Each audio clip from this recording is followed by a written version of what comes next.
ത്താലും alcoholics anonymous അഥവാ എന്ന അത്ഭുതകരമായ കൂട്ടായ്മയിലായിരിക്കുന്നതുകൊണ്ട് ഇന്ന് മദ്യപിച്ചിട്ടില്ല. എന്റെ പേര് ബിനോയ്. ഹായ് ബിനോയ്. ഹായ് ഒരുപാട് ബിനീഷ് ഒരുപാട് അറിയാ. ഒരുപാട് ഒരുപാട് ഒരുപാട് ഹായ് ബിനോയ് മാഷ്, ഹായ് മാഷ്. ബിനോയ് മാഷ്. ഹായ് ഹായ് ഹായ് ഹായ് മാഷെ. ഹായ്. ഒരുപാട് സന്തോഷം. കാരണം ഞാൻ രാവിലെ ആണല്ലോ മീറ്റിംഗ് എന്നുള്ള വെച്ചിട്ട് ആണ് എന്റെ ഇന്നത്തെ ദിവസത്തെ പ്ലാൻ ചെയ്തത്. അപ്പോ അതിൽ ചെറിയ ഒരു മാറ്റം വന്നു.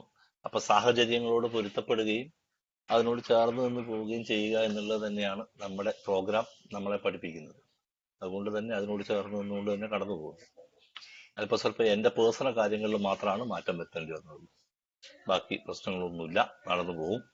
ഏതാണെങ്കിലും നമ്മള് നമ്മുടെ വിഷയത്തിലേക്ക് വരുമ്പോൾ എനിക്ക് ഏറ്റവും രസകരമായി തോന്നിയത് എന്റെ പ്രിയ സുഹൃത്ത് സന്തോഷ് പറഞ്ഞത് തന്നെയാണ് എനിക്ക് പറയാനുള്ളത്.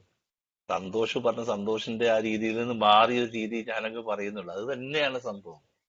അതാണ് നമ്മുടെ പ്രശ്നവും നമ്മുടെ പരിഹാരവും തന്നെയാണ് സന്തോഷ് പറഞ്ഞത്. വളരെ നല്ല രസത്തിൽ റെയിലുമിലായിരുന്നു സന്തോഷ്. അതിന്റെ മുകളിൽ നിന്ന് പെട്ടെന്ന് ചടമ്പേക്ക് ഇടേണ്ടി വന്നതിൽ സങ്കടം ഉണ്ടോ? ക്ഷമ നാളെ തീർക്കാം അല്ലേ?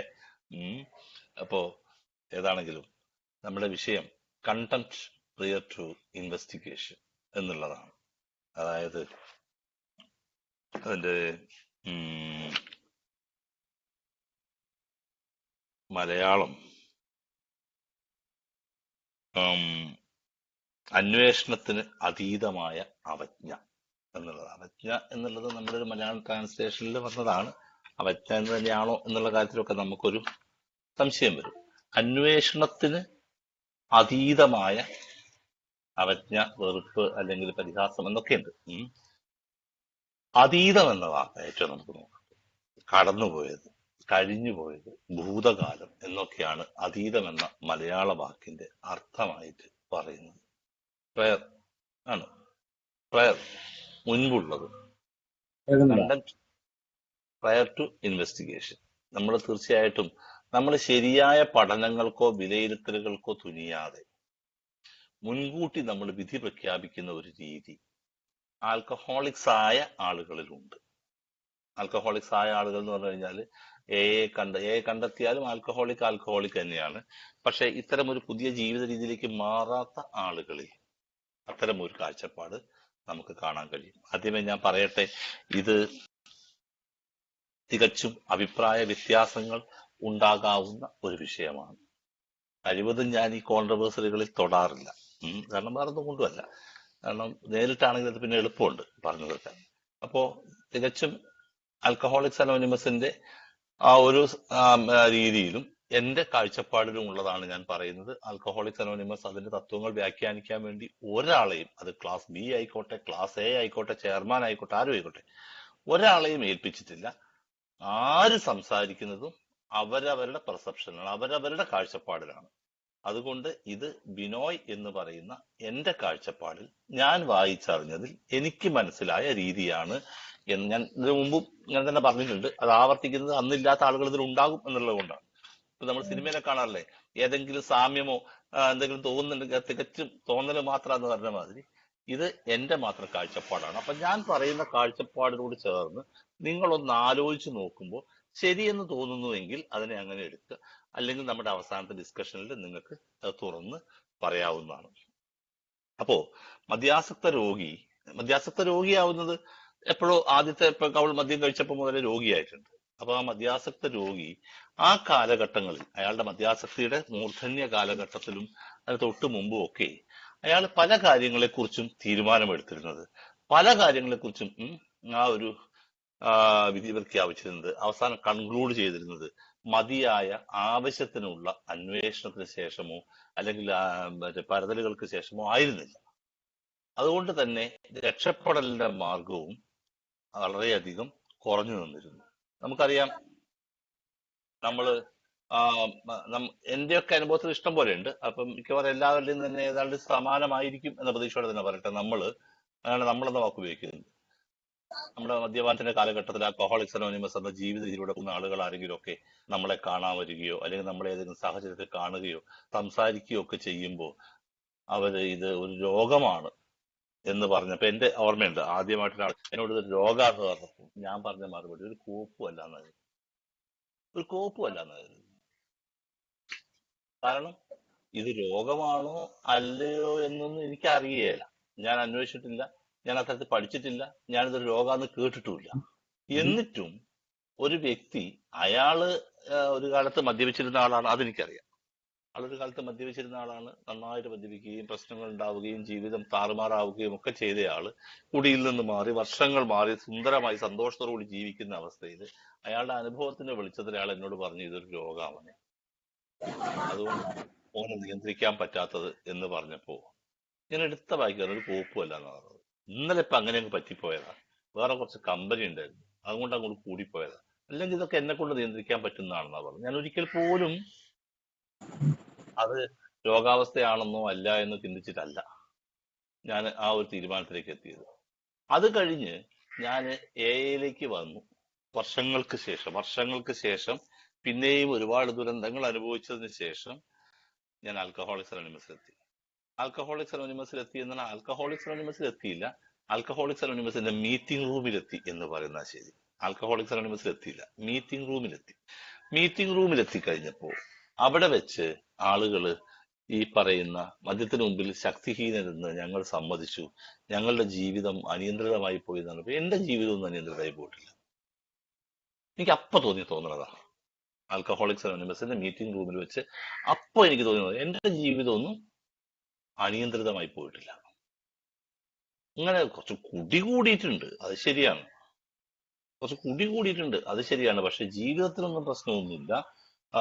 മെലിഞ്ഞു പോയിട്ടുണ്ട്, ആരോഗ്യത്തിന്റെ അതൊക്കെ അങ്ങോട്ട് നന്നാക്കാവുന്നതേ ഉള്ളൂ. കുടിയൊക്കെ ലേശം നിന്ന് ഭക്ഷണമൊക്കെ കഴിച്ചാൽ തടിയൊക്കെ നന്നാവും, ആളെ ഉഷാറായിക്കോളും, അതൊന്നും പ്രശ്നമില്ല. വീട്ടിൽ പൊടി വാങ്ങാൻ പൈസയുണ്ട്, ജോലിയുണ്ട്, ജോലി പോയിട്ടില്ല, ഭാര്യ പോയിട്ടില്ല, മക്കളില്ല ആ സമയത്ത്, അമ്മയുണ്ട്, അല്പ സ്വല്പം സ്ഥലമൊക്കെ വിറ്റിട്ടുണ്ടെങ്കിൽ അതൊന്നും സാരമില്ല. അതിപ്പോ എന്തെല്ലാം കാര്യം പോയിട്ട് അപ്പൊ വീടൊന്ന് മോഡിഫൈ ചെയ്തായിരുന്നു, പെങ്ങളെ കെട്ടിച്ചായിരുന്നു, അപ്പൊ അതിനൊക്കെ വേണ്ടിയാ വിറ്റ്. ഇതൊക്കെ ഞാൻ ആ റൂമിലിരുന്ന് 1 മണിക്കൂറിൽ താഴെ സമയം കൊണ്ട് ചിന്തിച്ച കാര്യങ്ങളാണ് കേട്ടോ. 1 മണിക്കൂറിൽ താഴെ സമയം കൊണ്ട് ഞാൻ ചിന്തിച്ച കാര്യമാണ്.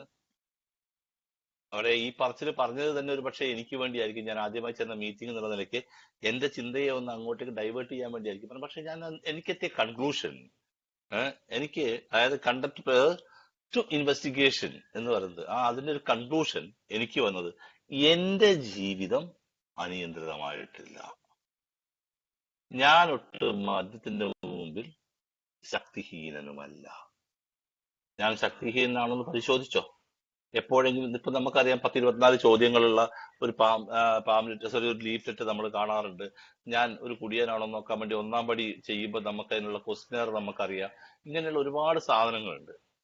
പക്ഷേ ഇതൊന്നും നോക്കാതെ ഞാന് കേൾക്കാത്ത പാടെ ഞാൻ അങ്ങനെയല്ല വിധി എഴുതി. അത് കഴിഞ്ഞ് പിന്നീട് 2-ാം പടി 3-ാം പടി ഒക്കെ ഞാൻ അങ്ങനെ തന്നെയാണ് വിധി എഴുതിയത് ആദ്യം കേട്ടോ, അല്ല. വളരെ നാളുകൾക്ക് ശേഷമാണ് ഞാൻ പതുക്കെ മെൽറ്റ് ആവുന്നത്. ചിലരൊക്കെ വേഗം, എക്സെപ്ഷണൽ കേസസ് ഉണ്ട്, ഇല്ല എന്നല്ല, സ്വാഭാവികമായ കാര്യം ഞാൻ പറയും. അതുപോലെ തന്നെ മറ്റു കാര്യങ്ങളും ജീവിതത്തിന്റെ പല തലങ്ങളിൽ ഉണ്ടായ പ്രശ്നങ്ങളെ കുറിച്ചും പറയുമ്പോഴോ അല്ലെങ്കിൽ അറിയുമ്പോഴോ അനുഭവങ്ങൾ കേൾക്കുമ്പോഴോ ഒക്കെ ഞാൻ അങ്ങനെയല്ല. എല്ലാത്തിനെയും ഡിനേ ചെയ്യാനുള്ള, എന്റെ കുറവുകളെ ഒന്നിനെയും അംഗീകരിക്കാതിരിക്കാനുള്ള ഒരു മനസ്ഥിതി എന്റെ മുമ്പിലുണ്ടായിരുന്നു.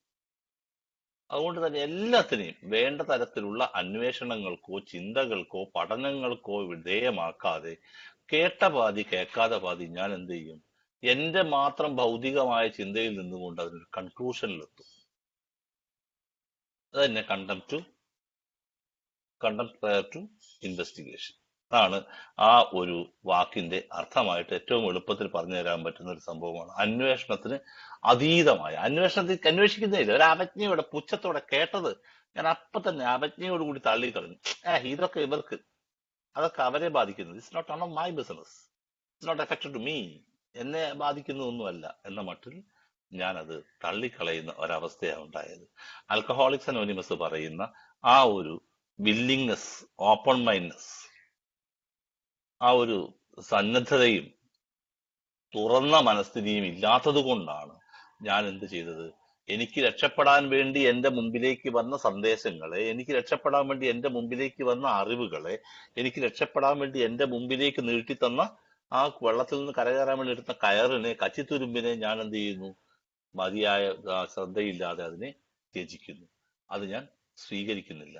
നമ്മുടെ ഫൗണ്ടറായ ബിൽ ഡബ്ല്യു തന്നെ വളരെയധികം കാര്യമായിട്ട് തന്നെ പറയുന്നുണ്ട്. കാരണം നമ്മൾ ആ തരത്തില് നമ്മളൊരു ശ്രദ്ധയില്ലാതെ നമ്മുടെ കാര്യങ്ങളെ കുറിച്ച് കാണുന്ന ആളുകളാണ് എന്ന്. അപ്പോ നമ്മൾ ആൽക്കഹോളിക്സ് അനോണിമസിലേക്ക് വന്നു കഴിഞ്ഞപ്പോൾ നമ്മുടെ മൈൻഡ് സെറ്റിന് തന്നെ മാറ്റം ഉണ്ടാകുന്നുണ്ട്. നമ്മുടെ ഓർമ്മ, നമ്മുടെ ആ ഒരു മാനസിക ഭാവത്തിന് തന്നെ മാറ്റം ഉണ്ടാകുന്നു. ശരിക്ക് നമുക്കറിയാം, ആൽക്കഹോളിക്സ് അനോണിമസിന്റെ റിക്കവറി വേയിലേക്ക് കടന്നവരെല്ലാം ഒരു തുറന്ന മനസ്ഥിതിയും ആ ഒരു സന്നദ്ധതയും ഉള്ളവരായിരുന്നു. എന്തിനു വേണ്ടി? നിലവിലുള്ള വ്യവസ്ഥിതിയിൽ നിന്ന് മാറി, നിലവിലുള്ള അവസ്ഥയിൽ നിന്ന് മാറി ഒരു പുതിയ അവസ്ഥയെ സ്വീകരിക്കാൻ, അതിനുവേണ്ടി കിട്ടുന്ന നിർദ്ദേശങ്ങളെ സ്വീകരിക്കാൻ ഒരു തുറവി ഉള്ളവരായിരുന്നു, തുറന്ന മനസ്സ് ഉള്ളവരായിരുന്നു. അവർക്ക് മാത്രമാണ് കൂടെ മുമ്പോട്ട് പോകാൻ പറ്റിയത്. അങ്ങനെ ആ മുമ്പോട്ട് പോയപ്പോഴാണ് ആളുകൾ പതുക്കെ പതുക്കെ നമ്മുടെ ആ ഒരു പ്രോഗ്രാമിലേക്ക് അടുക്കാൻ തുടങ്ങിയത്. കാരണം ഒരു വ്യക്തിക്ക് മദ്യാസക്തിയിൽ നിന്ന് മാറി നിൽക്കാൻ അത്യാവശ്യമായ രണ്ട് കാര്യങ്ങളാണുള്ളത്. അത്യാവശ്യമാണ്, നെസസറിയാണ്, നെസസിറ്റിയാണ്, അത് കളയാൻ പറ്റില്ല. മദ്യത്തിന് മുന്നിലെ ശക്തിഹീനത സമ്മതിക്കൽ. I am powerless, I am powerless, ഞാൻ ശക്തിഹീനനാണ്. ഞങ്ങൾ എന്നൊക്കെ പടികളിൽ എഴുതിയാലും നമ്മൾ പറയേണ്ട വാക്ക് ഞാൻ തന്നെയാണ്, ഒറ്റയ്ക്കാ പറയുന്നത്. മദ്യത്തിന് മുന്നിൽ ശക്തിഹീനത ഞങ്ങൾ സംബന്ധിച്ച് വി എന്നുള്ള വാക്കിന്റെ പോലെ അവിടെ അയ്യ തന്നെയാ. ഞാൻ പവർലെസ് ആണ്, ഐ ആം പവർലെസ് എന്നുള്ളത്, ആ ഒരു ശക്തിഹീനത അംഗീകരിക്കണം. അതുപോലെ തന്നെ എല്ലാത്തിനും ജീവിതത്തിൽ ഉത്തരം കണ്ടെത്താനുള്ള കഴിവില്ലായ്മ. എന്നെ കൊണ്ട് എന്റെ ജീവിതത്തിലെ എല്ലാ പ്രശ്നങ്ങളെയും പരിഹരിക്കാൻ കഴിയില്ല എന്ന് പറഞ്ഞ എന്നേക്കാൾ വലിയ ഒരു ശക്തിക്ക് എന്റെ ജീവിതത്തിലെ പ്രശ്നങ്ങളെ, എല്ലാ പ്രശ്നങ്ങളില്ല, കുറെ പ്രശ്നങ്ങളെ എനിക്ക് പരിഹരിക്കാൻ പറ്റും. അതുകൊണ്ട് ആ മാറ്റാൻ പറ്റാത്തതിനെ സ്വീകരിക്കുകയും മാറ്റാൻ പറ്റുന്നതിനെ മാറ്റാനും പറഞ്ഞ് തിരിച്ചറിയാൻ പറഞ്ഞതിന് കാരണം അതുകൊണ്ടാണ് അങ്ങനെ പറഞ്ഞത്. എന്റെ ജീവിതത്തിലെ പ്രശ്നങ്ങളെ മുഴുവനും, അതിന് മുഴുവൻ ഉത്തരം കണ്ടെത്താനോ അതിന് പരിഹാരം കണ്ടെത്താനോ എനിക്ക് കഴിവില്ല. അപ്പൊ രണ്ട് പവർലെസ്, മദ്യത്തിന് മുമ്പിലെ പവർലെസ്നെസ്സും അതുപോലെ തന്നെ എല്ലാത്തിനും പരിഹാരം കണ്ടെത്താനുള്ള ആ കഴിവില്ലായ്മയും തുറന്ന് സമ്മതിക്കുന്ന വ്യക്തിക്ക് ആൽക്കഹോളിക്സ് അനോണിമസിലൂടെ തന്നെ രക്ഷപ്പെടാനുള്ള മാർഗമുള്ളൂ. പക്ഷേ മുൻകാലത്ത് ഞാൻ നേരത്തെ പറഞ്ഞതുപോലെ ഇത് നമുക്ക് അറിയലായിരുന്നു. നമ്മുടെ ആ ഒരു സ്വഭാവത്തിന്റെ ആയിരിക്കാം, നിഷേധ വ്യക്തിത്വത്തിന്റെ ആയിരിക്കാം, ആ ഡിനയലായിരിക്കാം നമ്മളെ കൊണ്ട് കേട്ട പാതി കേൾക്കാത്ത പാതി എന്നൊക്കെ മലയാളത്തിൽ പറയാറുണ്ട്. ആ കേട്ട പാതി കേൾക്കാത്ത പാതി നമ്മൾ ഇതിനെയൊക്കെ എതിർക്കാൻ, ഇതിനോടൊക്കെ എന്താ പറയാ, മുഖം തിരിച്ചു നിൽക്കാൻ നമ്മൾ ശ്രമിച്ചിട്ടുള്ളത് എന്ന് നമുക്ക് കാണാം. അപ്പൊ അങ്ങനെ നോക്കുകയാണെങ്കിൽ ഈ രണ്ട് കാര്യങ്ങളെ അംഗീകരിച്ചാൽ നമ്മുടെ 12 പടികളിലൂടെ നമുക്ക് ഓഫർ ചെയ്യുന്ന ആ ഒരു വലിയ ആ അനുഭവം, നമുക്ക് 12 പടികളിലൂടെ കടന്നുപോയാൽ കിട്ടുന്ന എന്താണെന്ന് 12 വാഗ്ദാനങ്ങളിലൂടെ നമുക്ക് തന്നിട്ടുണ്ട്, അവിടെ ഇപ്പൊ കടക്കുന്നില്ല. ആ ഒരു വലിയ നമുക്ക് കൈവരിക്കാൻ കഴിയും. ഓരോരുത്തർക്കും അത് വ്യത്യസ്തമായിരിക്കും. കാരണം അവർ ഈ പടികളെ ചെയ്ത് അവരുടെ മനസ്സിനുണ്ടായ ആ ഒരു എന്താ പറയാ, ആ രൂപാന്തരീകരണം, പരിണാമത്തിലുണ്ടായ മാറ്റത്തിലുണ്ടായ അവസ്ഥയിലാണ് അത് അനുഭവപ്പെടുക. അങ്ങനെ അത് അനുഭവപ്പെടാൻ കഴിയുന്നത് അങ്ങനെയാണ്. ഒരു വ്യക്തി ഏതെങ്കിലും ഒരു സ്ഥലത്ത് വെച്ച് അത്യാവശ്യമായ ഈ രണ്ട് കാര്യങ്ങളും കണ്ടെത്തുന്നുവെങ്കിൽ അയാൾക്ക് 12 പടികൾ വാഗ്ദാനം ചെയ്യുന്ന കാര്യങ്ങൾ വീഴ്ച കൂടാതെ നേടാൻ കഴിയും ആണ്. ആൽക്കഹോളിക് ആയ ഒരു വ്യക്തിയെ സംബന്ധിച്ച് ഏതെങ്കിലും ഒരു സ്ഥലത്ത് വെച്ച്, മീറ്റിംഗിലാവട്ടെ അല്ലാണ്ടാവട്ടെ, മീറ്റിംഗ് കൂടെ വെച്ച് മാത്രമേ ഇത് പറ്റുള്ളൂന്നില്ല, അല്ലാണ്ടായാലും ശരി, ഈ രണ്ട് കാര്യങ്ങൾ ഏതൊക്കെ, മദ്യത്തിന് മുമ്പിൽ ശക്തിഹീനത സമ്മതിക്കാനും അതേമാതിരി എല്ലാത്തിനും ജീവിതത്തിൽ ഉത്തരം കണ്ടെത്താനുള്ള കഴിവ് എനിക്കില്ല എന്നുള്ള ആ പരമമായ സത്യവും അംഗീകരിക്കാൻ കഴിഞ്ഞാൽ, കണ്ടെത്തിയാൽ അയാൾക്ക് 12 പടികൾ വാഗ്ദാനം ചെയ്യുന്ന കാര്യങ്ങൾ ഒരു കുറവുമില്ലാതെ, കൂടാതെ അന്വേഷണത്തിന് അതീതമായ അവജ്ഞ അയാളിൽ നിന്ന് ഉണ്ടാകുന്നില്ല. കാരണം അയാൾ പിന്നെ അങ്ങനെ ചെയ്യില്ല. കാരണം എല്ലാം എനിക്ക് ഉത്തരം അറിയാം, എല്ലാം അറിയാവുന്നവനാണ് ഞാൻ എന്ന അഹം എന്ന ആ ഒരു പ്രശ്നം വലുതാവുമ്പോഴാണ് ഒന്നും ആലോചിക്കാതെ നമ്മൾ തള്ളിക്കളയുക. അയാൾ പറയുന്നത് കേൾക്കുക പോലും ചെയ്യാതെ അയാൾ പറയാൻ പോകുന്നത് എന്താണെന്ന് ചിന്തിക്കുന്ന ഒരു അവസ്ഥയുണ്ട് നമുക്ക്. അപ്പം അതുകൊണ്ട് ഈ അവസ്ഥയിലേക്ക് എത്തിക്കഴിയുമ്പോൾ അയാൾക്ക് ഈ പറയുന്ന അന്വേഷണത്തിന് അതീതമായ അവജ്ഞ, കണ്ടംപ്റ്റ് പ്രയർ ടു ഇൻവെസ്റ്റിഗേഷൻ എന്ന മനോഭാവം അയാളിൽ നിന്ന് മാറിയിട്ടുണ്ടാവും. സ്വീകരിക്കേണ്ടത് സ്വീകരിക്കാനും, സ്വീകരിക്കാൻ പറ്റാത്തത് സ്വീകരിക്കേണ്ടത് സ്വീകരിക്കാനും, തള്ളിക്കളയാനുമുള്ള മനസ്ഥിതി അയാൾക്ക് ഉണ്ടായിരിക്കും. അതുപോലെ തന്നെയാണ് നമുക്കറിയാം, പലപ്പോഴും ഈ പല കാര്യങ്ങളോടും നമ്മൾ വിമുഖത കാണിച്ചിട്ടുണ്ട്. മദ്യാസക്തിയുടെ കാലഘട്ടത്തിലും മദ്യാസക്തി കഴിഞ്ഞ് എയിലേക്ക് വന്ന ആദ്യ കാലഘട്ടങ്ങളിലും നമ്മൾ ഒരുപാട് കാര്യങ്ങളോട് ഈ പറയുന്ന മതിയായ പരിശോധന ഇല്ലാതെ അവജ്ഞ കാണിച്ചിട്ടുണ്ട്. പലപ്പോഴും ആത്മീയതയോടെ അത് കാണിച്ചിട്ടുണ്ട്.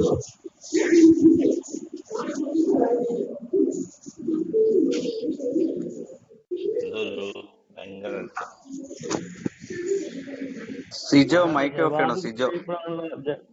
സിജോ സിജോ അപ്പോ പലപ്പോഴും ആത്മീയപരമായ പരാമർശങ്ങൾ വരുമ്പോ ആത്മീയപരമായ കാര്യങ്ങളെ അഭിമുഖീകരിക്കപ്പെട്ടപ്പോഴാണ് ഏഴെത്തി മുമ്പ് പിന്നെ എല്ലാം അവജ്ഞയായിരുന്നു. ഏഴെത്തി കഴിഞ്ഞപ്പോഴും പൊരുത്തപ്പെടാൻ പറ്റാതെ പോയ ഒരു കാര്യം, നമുക്ക് ആ ഒരു വലിയ ശക്തി, എന്നേക്കാൾ വലിയൊരു ശക്തി, ദൈവം അല്ലെങ്കിൽ ഹയർ പവർ, പിന്നെ ആത്മീയമായ പാപ്പരത്വം അല്ലെങ്കിൽ സ്പിരിച്വൽ അവേക്കനിങ് എന്നൊക്കെയുള്ള ആ ഉണർവ് എന്നൊക്കെയുള്ള പദങ്ങള്, ആ പ്രയോഗങ്ങള്, അതിനോട് ചേർത്തുള്ള ചില ചിന്തകളൊക്കെ വരുമ്പോഴേക്കും പിന്നെ ഇതൊക്കെ തന്നെയാ പള്ളി കേട്ടത്, അമ്പലത്തിൽ കേട്ടത്, അല്ലെങ്കിൽ മുസ്ലിയാര് വയൽ പറഞ്ഞപ്പോ കേട്ടത്, ഇത് കേൾക്കാൻ വേണ്ടി എവിടെ വന്നത് എന്നൊക്കെയുള്ള ഒരു മടുപ്പോ വെറുപ്പോ എന്തൊക്കെയോ ഒരു മാനസിക ഭാവങ്ങളൊക്കെ ആദ്യകാലത്തുണ്ടായിരുന്നു. പക്ഷേ എപ്പോഴോ ഉണ്ടായ ആ എയിലെ ഞാൻ ഇതുകൊണ്ടാണ് എടുത്തെടുത്ത് പറഞ്ഞത്, അംഗങ്ങളുടെ പ്രവൃത്തി മറ്റുള്ളവരെ സ്വാധീനിക്കുന്നത്. ഈ സിദ്ധാന്തങ്ങളൊന്നുമല്ല ആദ്യകാലത്ത് സ്വാധീനിക്കപ്പെടുന്നത്. കാരണം ഈ സിദ്ധാന്തങ്ങളൊക്കെ എന്നെ വെറുപ്പിച്ച സാധനങ്ങൾ. എന്റെ അവസ്ഥയിൽ ഈ പറഞ്ഞ കാര്യങ്ങളൊക്കെ എന്നെ വെറുപ്പിച്ചതാണ്. രണ്ടാം പടിയിൽ എന്റെ ഒരു സുഹൃത്ത് ഇന്നലെ എന്നോട് സംശയം ചോദിച്ച പോലെ തന്നെ ഞാനൊരു വിശ്വാസിയായിരുന്നു.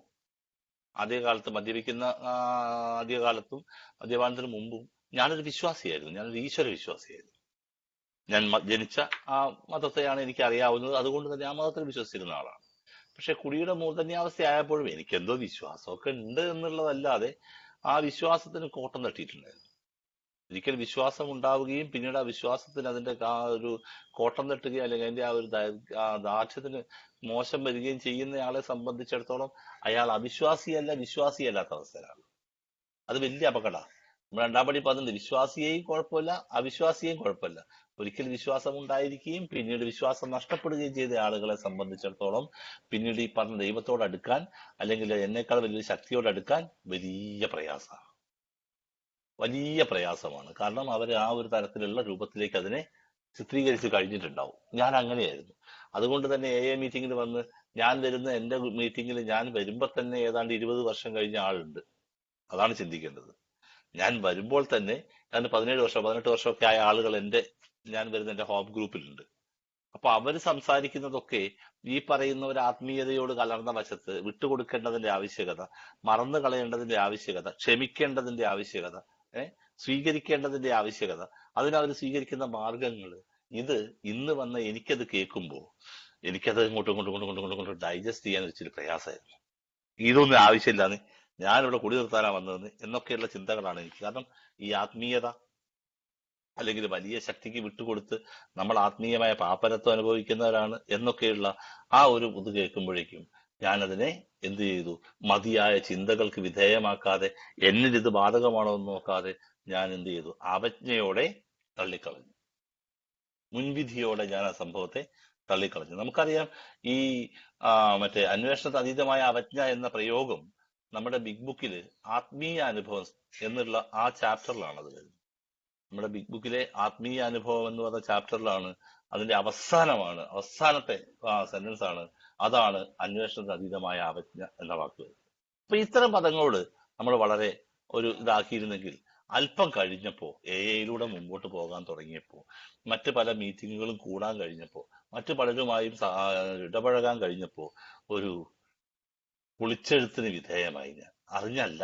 ഞാൻ അതുകൊണ്ട് തന്നെ ദൈവത്തോട് ഒരുപാട് നന്ദി പറയുന്നത്. മറ്റു പലരും വളരെ കഷ്ടപ്പെട്ട് സ്പോൺസറിലൂടെയോ മറ്റോ ഒക്കെ ഈ പടികളെ കുറിച്ചൊക്കെ കേട്ട് അതൊക്കെ ചെയ്യുമ്പോഴാണ്, അല്ലെങ്കിൽ അത്തരത്തിലാണ് അവർക്ക് ഈ ഭാഗത്തേക്ക് ഒരു തുറക്കൽ ഓപ്പണിംഗ് കിട്ടുക.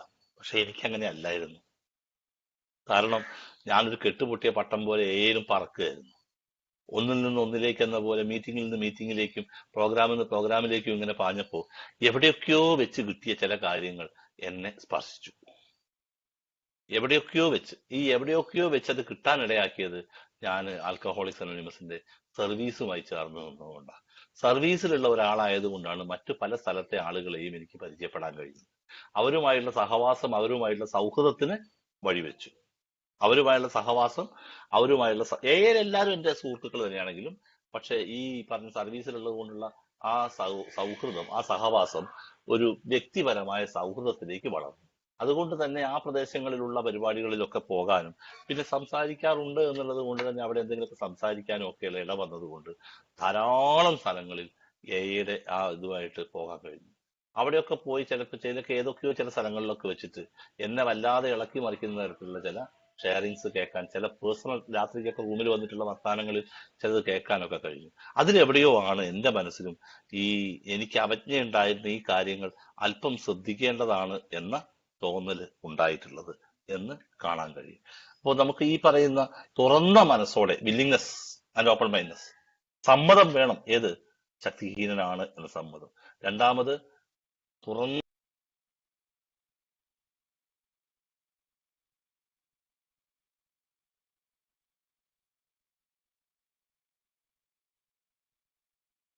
ഹലോ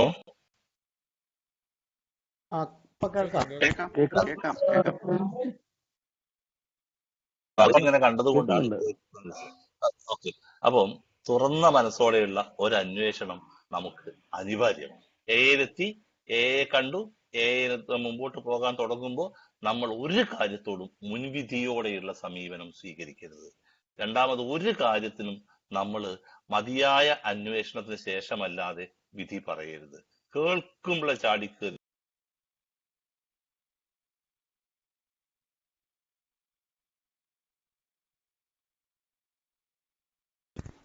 ഫോൺ വന്നോണ്ടിരിക്കുകയാണെന്ന് കഴിയും. ഹലോ, ഫോൺ വന്നോണ്ടിരിക്കുന്നു തോന്നുന്നു. അതെ, വരും. അതായത് ഞങ്ങൾക്ക് 1-ാം തീയതി പ്രവേശനോത്സവമല്ലേ, അതുമായി ബന്ധപ്പെട്ട സാരമില്ല, അത് ഞാൻ കട്ട് ചെയ്തോളാം. കേൾക്കാലോ അല്ലേ? ഹലോ, കേൾക്കാം. തുറന്ന മനസ്സോടെയുള്ള ഒരു അന്വേഷണം നമുക്ക് അനിവാര്യമാണ്. നമ്മളെക്കുറിച്ചാണ് അന്വേഷിക്കേണ്ടത്. നമ്മുടെ ഉള്ളിലേക്കാണ് കേൾക്കുന്നത്, നമ്മുടെ ഉള്ളിലേക്കാണ് നമ്മൾ അന്വേഷിക്കേണ്ടത്. ബിഗ് ബുക്കില് 60-ാമത്തെ പേജില് നമുക്ക് കാണാം, 60-ലും 59-ലും ഒക്കെ ആയിട്ട് വളരെ കൃത്യമായിട്ട് പറയുന്നത്. ബിഗ് ബുക്കിൽ 59-ാമത്തെ പേജിൽ ABC എന്ന് പറഞ്ഞുകൊണ്ട് 3 കാര്യങ്ങൾ നമുക്ക് കാണാം. ബിഗ് ബുക്കിൽ 59-ാമത്തെ പേജിൽ 1, 2, 3-ാമത്തെ പാരഗ്രാഫിലായിട്ട് ഞങ്ങൾ അമിത മദ്യപാന രോഗികളാണ്, ഞങ്ങൾക്ക് ഞങ്ങളുടെ ജീവിതത്തെ കൈകാര്യം ചെയ്യാൻ കഴിഞ്ഞില്ല. ആണ് ഒന്നാമത്തെ പ്രശ്നം. അത് ഒരു സ്പിരിച്വൽ പ്രോഗ്രാമാണ്, ഒരു റിലീജിയസ് പ്രോഗ്രാം അല്ല, ഒരു സ്പിരിച്വൽ പ്രോഗ്രാമാണ്, ആത്മീയമായ ഒരു പദ്ധതി. അത് 12 പടികളും 12 പാരമ്പര്യങ്ങളും എന്നുള്ള പുസ്തകത്തിന് മുമ്പിൽ വളരെ കൃത്യമായിട്ട് എഴുതിയിട്ടുണ്ട്. ആത്മീയമായ തത്വങ്ങൾ എന്ന് തന്നെയാണ് പറഞ്ഞത് 12 പടികളെ കുറിച്ചിട്ട്. അപ്പോ ഇവിടെ കൃത്യമായി കാണുന്നു, ഞങ്ങൾ അമിത മദ്യപാന രോഗികളാണ്, ഞങ്ങൾക്ക് ഞങ്ങളുടെ ജീവിതങ്ങൾ കൈകാര്യം ചെയ്യാൻ കഴിഞ്ഞില്ല. we were alcoholic and could not manage our own lives. പക്ഷേ ഒരു മിനിറ്റ്, അതെ, ഇനി ഒരു റിക്വസ്റ്റ്, വീണ്ടും പ്രോബ്ലം വന്നിട്ടുണ്ട്. അതുകൊണ്ട് ഇപ്പൊ ഉള്ള ആൾക്കാര് ഇറങ്ങിപ്പോയാൽ വീണ്ടും കയറാൻ പറ്റില്ല. ദയവ് ചെയ്ത് എല്ലാവരും ലൈനിൽ തുടർന്ന് പോവുക.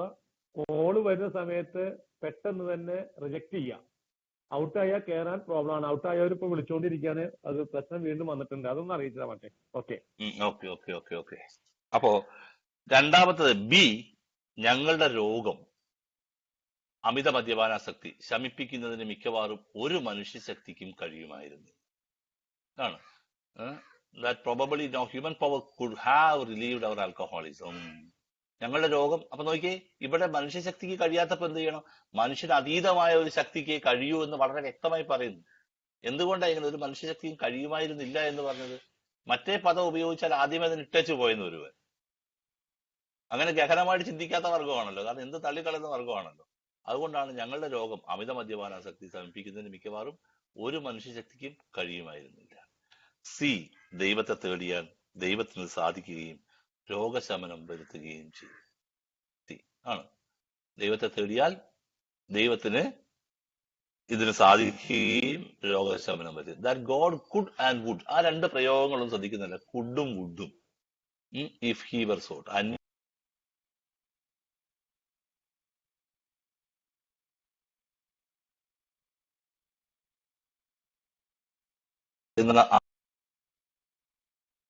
ബിഗ് ബുക്ക് തന്നെ പറയുന്നു നമ്മളോട്, ഈ അവസ്ഥയിലാണെങ്കിലേ നിങ്ങൾക്ക് എന്ത് ചെയ്യാൻ കഴിയും, ആശ്രയിച്ചുകൊണ്ട് നിങ്ങളുടെ ഈ പ്രശ്നം പരിഹരിച്ചുകൊണ്ട് പോകാൻ കഴിയും. ഒരു മനുഷ്യശക്തിക്കും ഈ നിങ്ങളുടെ രോഗത്തെ പരിഹരിക്കാൻ കഴിയുകയില്ല എന്ന് പറയുന്നു. 58 പേജ് 58 ബിഗ് ബുക്കിൽ എത്തുമ്പോഴേക്കും നമുക്ക് കാണാം വളരെ കൃത്യമായിട്ട് എടുത്തു പറയുന്നുണ്ട്. ഫസ്റ്റ് പാരഗ്രാഫ് തന്നെ, സൂത്രശാലിയും കൗശല ചിന്താകുഴപ്പമുണ്ടാക്കുന്നവനും ശക്തനുമായ മദ്യം സഹായം കൂടാതെ നമുക്ക് താങ്ങാനാവാത്തതാണത്. പക്ഷെ സർവ്വവിധ ശക്തിയുള്ള ഒന്നുണ്ട്, ആ ഒന്നാണ് ദൈവം. നിങ്ങൾ ഇപ്പോൾ അവനെ കണ്ടെത്താൻ ഇടവരട്ടെ. എത്ര രസകരമാണൊക്കെ. സൂത്രശാലിയും ചിന്താകുഴപ്പമുണ്ടാക്കുന്നവനും ശക്തനുമായ മദ്യം സഹായം കൂടാതെ നമുക്ക് താങ്ങാനാവാത്തതാണ്. ഒറ്റയ്ക്ക് പറ്റില്ല, പക്ഷേ സർവ്വവിധ ശക്തിയുള്ള ഒന്നുണ്ട്. അപ്പൊ സഹായം വേണം. അതിന് ഏറ്റവും നല്ല സഹായം ആരാ? എല്ലാത്തിനും ശക്തിയുള്ള, എല്ലാ തരത്തിലുള്ള സഹായം, സർവ്വവിധ ശക്തിയുമുള്ള ഒന്നുണ്ട്, ആ ഒന്നാണ് ദൈവം. നിങ്ങളിപ്പോൾ അവനെ കണ്ടെത്താൻ ഇടവരട്ടെ.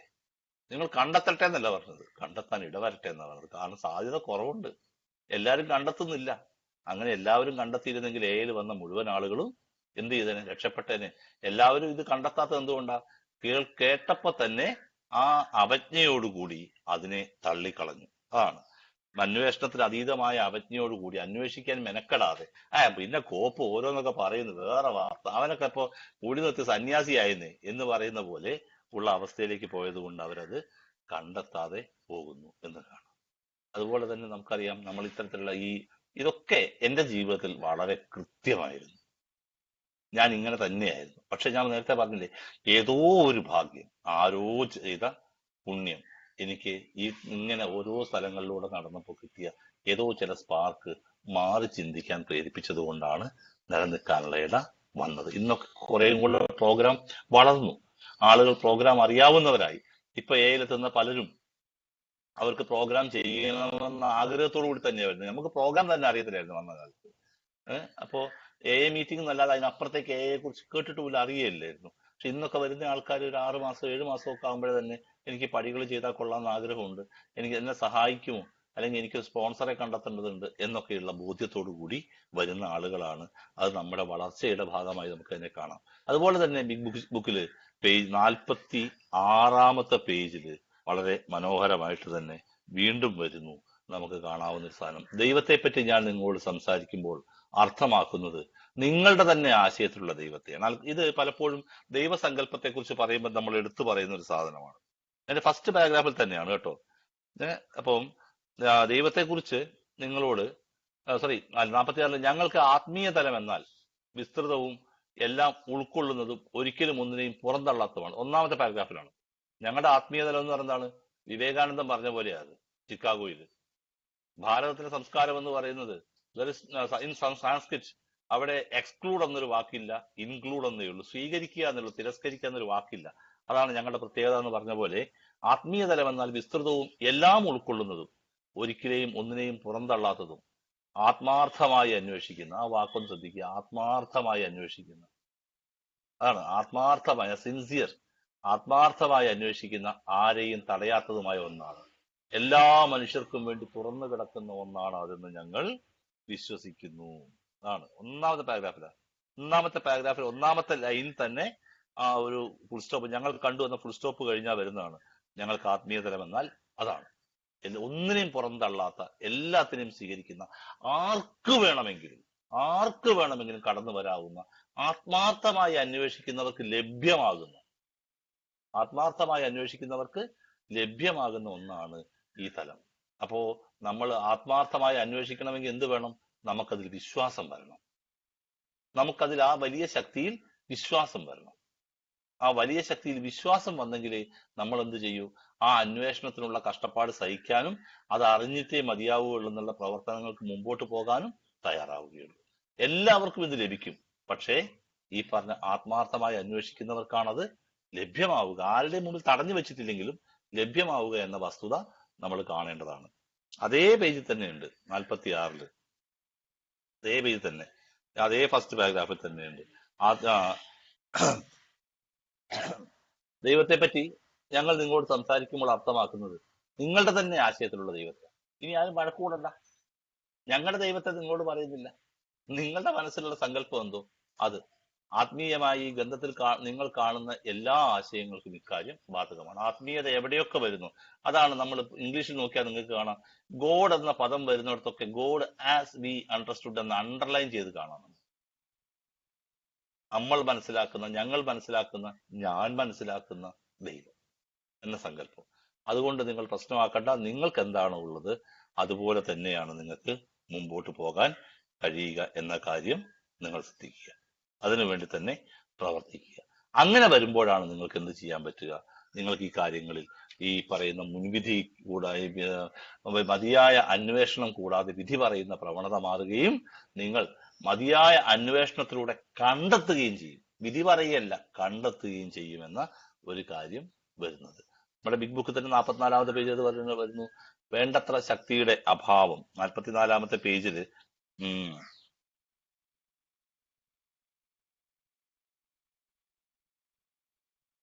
ആണ് ഈ കാര്യം വരുന്നത്. നമ്മുടെ പാരഗ്രാഫ് ഞാൻ നോട്ട് ചെയ്തില്ല. വേണ്ടത്ര ശക്തിയുടെ അഭാവം, അതായിരുന്നു ഞങ്ങളുടെ ഗതികേട്. നമുക്കുണ്ടായിരുന്ന കുഴപ്പം എന്തായിരുന്നു? നമ്മളെ സഹായിക്കാൻ മതിയായ ഒരു ശക്തിയുടെ അഭാവം. നമ്മുടെ പ്രശ്നങ്ങൾക്ക് പരിഹാരം കാണാൻ നമ്മളെ മുന്നോട്ട് കൊണ്ടുപോകാൻ പറ്റിയ ഒരു ശക്തിയുടെ അഭാവം, അതായിരുന്നു ഞങ്ങളുടെ ഗതികേട്. ഞങ്ങൾക്ക് വിശ്വസിച്ചുകൊണ്ട് ജീവിക്കുവാൻ വേണ്ട ഒരു സാഹചര്യം നൽകുന്ന ഒരു ശക്തിയെ കണ്ടെത്തേണ്ടതുണ്ടായിരുന്നു. കുടിയുടെ കാലത്ത് നമ്മളത് കണ്ടെത്തിയില്ല. അത് കണ്ടെത്തേണ്ടത്, അതായത് 44-ാമത്തെ പേജിലെ 3-ാമത്തെ പാരഗ്രാഫ്, അതാണ് ഈ പറയുന്നത്, ഞാനിപ്പോ പറഞ്ഞ സംഭവം. 44-ാമത്തെ പേജിലെ 3-ാമത്തെ പാരഗ്രാഫ് അതാകട്ടെ വളരെ സ്പഷ്ടമായും ഞങ്ങളെക്കാൾ മഹത്തായ ഒരു ശക്തിയാകേണ്ടതല്ലായിരുന്നു. ആണ് ഞങ്ങളെക്കാൾ വലിയ ഒരു ശക്തിക്ക് മാത്രമേ, ഞാൻ എത്ര വലിയ ആളാണെങ്കിലും ശരി, അതിനേക്കാൾ വലിയ ഒരു ശക്തിക്ക് മാത്രമേ നമ്മളെ സഹായിക്കാൻ കഴിയൂ. പക്ഷേ ഈ ശക്തിയെ എങ്ങനെ, എവിടെ കണ്ടെത്താൻ പറ്റും? അത് തിരിച്ചറിയേണ്ടതുണ്ടായിരുന്നു. അത് തിരിച്ചറിയണമെങ്കിൽ ഈ പറഞ്ഞ വില്ലിങ്നെസ്സും ഓപ്പൺ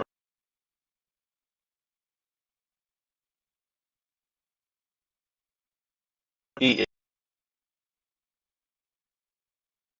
ആ 3 കാര്യങ്ങൾ നമ്മുടെ ജീവിതത്തിൽ ഉണ്ടാവണം.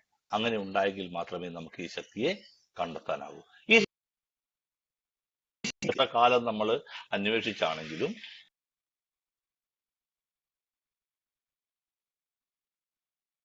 ഈ പ്രോസസ് അതിന്റെ ഭംഗിയായിട്ട് മുമ്പോട്ട് പോവുകയുള്ളൂ എന്ന് കണ്ടെത്താം. അപ്പൊ നമുക്ക് ഈ ശക്തിയെ എങ്ങനെ പറഞ്ഞു തരുന്നതാണ്, അതിനുള്ള മാർഗങ്ങൾ നിർദ്ദേശിക്കുന്നതാണ് നമ്മളെ സംബന്ധിച്ചിടത്തോളം നമ്മുടെ ബിഗ് ബുക്ക്. നമ്മുടെ പ്രശ്നങ്ങൾ പരിഹരിക്കാൻ പ്രാപ്തിയുള്ള, നമ്മളെക്കാൾ വലിയ ഒരു ശക്തിയെ കണ്ടെത്താൻ വേണ്ടി ഒരു വ്യക്തിയെ സഹായിക്കുക. അന്ന് നമുക്കറിയാം, ഇന്നത്തെ പോലെ മീറ്റിങ്ങുകളോ സ്പോൺസർമാരോ അല്ലെങ്കിൽ പുസ്തകങ്ങളോ ഒന്നും ഇല്ലാത്ത കാലത്ത് ഈ മദ്യാസക്തി എന്ന പ്രശ്നം അഭിമുഖീകരിക്കുന്ന ദശലക്ഷക്കണക്കിന് ആളുകൾ ലോകത്തുണ്ട് എന്ന് അറിഞ്ഞുകൊണ്ട് അവരിലേക്ക് സന്ദേശം എത്തിക്കാൻ വേണ്ടിയാണ് നമ്മൾ ഈ ബിഗ് ബുക്ക് എന്ന ഗ്രന്ഥം രചിക്കാൻ കാരണമായത്. 12 പടികളിലൂടെ നമുക്ക് അനുഭവവേദ്യമാക്കി തരുന്ന ഒന്നാണ് നമ്മളെക്കാൾ ഒരു വലിയ ശക്തിയെ കണ്ടെത്തുമ്പോൾ ഉണ്ടാവുന്ന ആനന്ദം എന്ന് നമുക്ക് കാണാം. അപ്പൊ തീർച്ചയായിട്ടും ആ ദൈവത്തോടുള്ള നമ്മുടെ അടുപ്പം, ആ ദൈവത്തോടുള്ള ചേർച്ച, അതിനോട് ചേർന്ന് നിന്നുകൊണ്ട് മുമ്പോട്ട് പോകാനുള്ള നമ്മുടെ തയ്യാറെടുക്കല്, അത് തന്നെയാണ് നമുക്ക് വേണ്ടത്.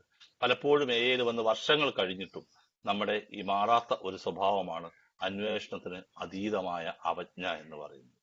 അത് കാര്യത്തിൽ മാത്രമല്ല, ജീവിതത്തിലെ മുഴുവൻ കാര്യങ്ങളിലും നമ്മൾ പ്രാവർത്തികമാക്കേണ്ടതാണ്. നമ്മൾ വളരെ കാലം നമ്മൾ പഠിച്ച അല്ലെങ്കിൽ ആ രീതിയിൽ വളർന്നത് കൊണ്ട് തന്നെ നമ്മൾ എല്ലാത്തിനെയും ഒറ്റയടിക്ക് അതൊന്നല്ല എന്ന് പറഞ്ഞ്, എനിക്കൊക്കെ ഒരുപാട് അനുഭവം ഉണ്ട്. എന്റെ സ്റ്റാഫൊക്കെ ചിലപ്പോൾ അത് പറയും, സാർ ആദ്യം എതിർക്കും, പിന്നെ കുറച്ച് കഴിയുമ്പോൾ അത് ശരിയാട്ടോ, അത് നമുക്ക് അങ്ങനെ തന്നെ ചെയ്യാം, എന്നാൽ കുഴപ്പമില്ല എന്ന് പറയും. സാറിന്റെ ഒരു ഗുണം അത്. അതായത് കുറച്ച് കഴിയുമ്പോൾ സാർ അത് അക്സെപ്റ്റ് ചെയ്യും എന്ന് പറയുന്നത് ഞാൻ എന്നോട് തന്നെ ചിരിച്ചുകൊണ്ട് പറഞ്ഞിട്ടുണ്ട്. ആദ്യം ഞാൻ ചിലപ്പോൾ എതിർത്തിട്ടുണ്ടാവും, അത് ശരിയാകിയാണ്.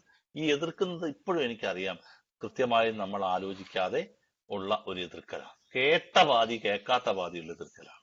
അപ്പൊ തീർച്ചയായിട്ടും ഈ ദൈവത്തെ കണ്ടെത്തേണ്ടത് എങ്ങനെയാണ് എന്ന് നമുക്കറിയാം. നമ്മൾ 2-ാമത്തെ പടിയിൽ അത് നമ്മൾ കാണാൻ തുടങ്ങുന്നു. എങ്ങനെ നമുക്ക് നമ്മളെ രക്ഷിക്കാൻ നമ്മളെക്കാൾ വലിയ ഒരു ശക്തിക്ക് മാത്രമേ പറ്റുകയുള്ളൂ എന്ന് വിശ്വസിക്കാൻ തുടങ്ങി. വിശ്വസിക്കാൻ തുടങ്ങിയതേ ഉള്ളൂ, വിശ്വസിച്ചിട്ടില്ല എപ്പോഴും. കാരണം നമുക്കങ്ങനെ എത്ര പെട്ടെന്ന് വന്നു കയറിയ ഉടനെ വിശ്വസിക്കാനൊന്നും പറ്റുകയില്ല. പൂർണ്ണമായും വിശ്വസിക്കാൻ തുടങ്ങുന്നത് മാത്രമേ ഉള്ളൂ. അത് ആ പ്രയോഗം തന്നെ പുസ്തകത്തിൽ കിടക്കുന്നത് അങ്ങനെ തന്നെയാണല്ലോ. 3-ാമത്തെ പടിയിലാവുമ്പോൾ നമുക്ക് ഈ 12 പടികളും ഈ പറഞ്ഞ നമ്മളെക്കാൾ വലിയൊരു ശക്തിയെ കണ്ടെത്താൻ വേണ്ടിയുള്ള മാർഗങ്ങളാണ്.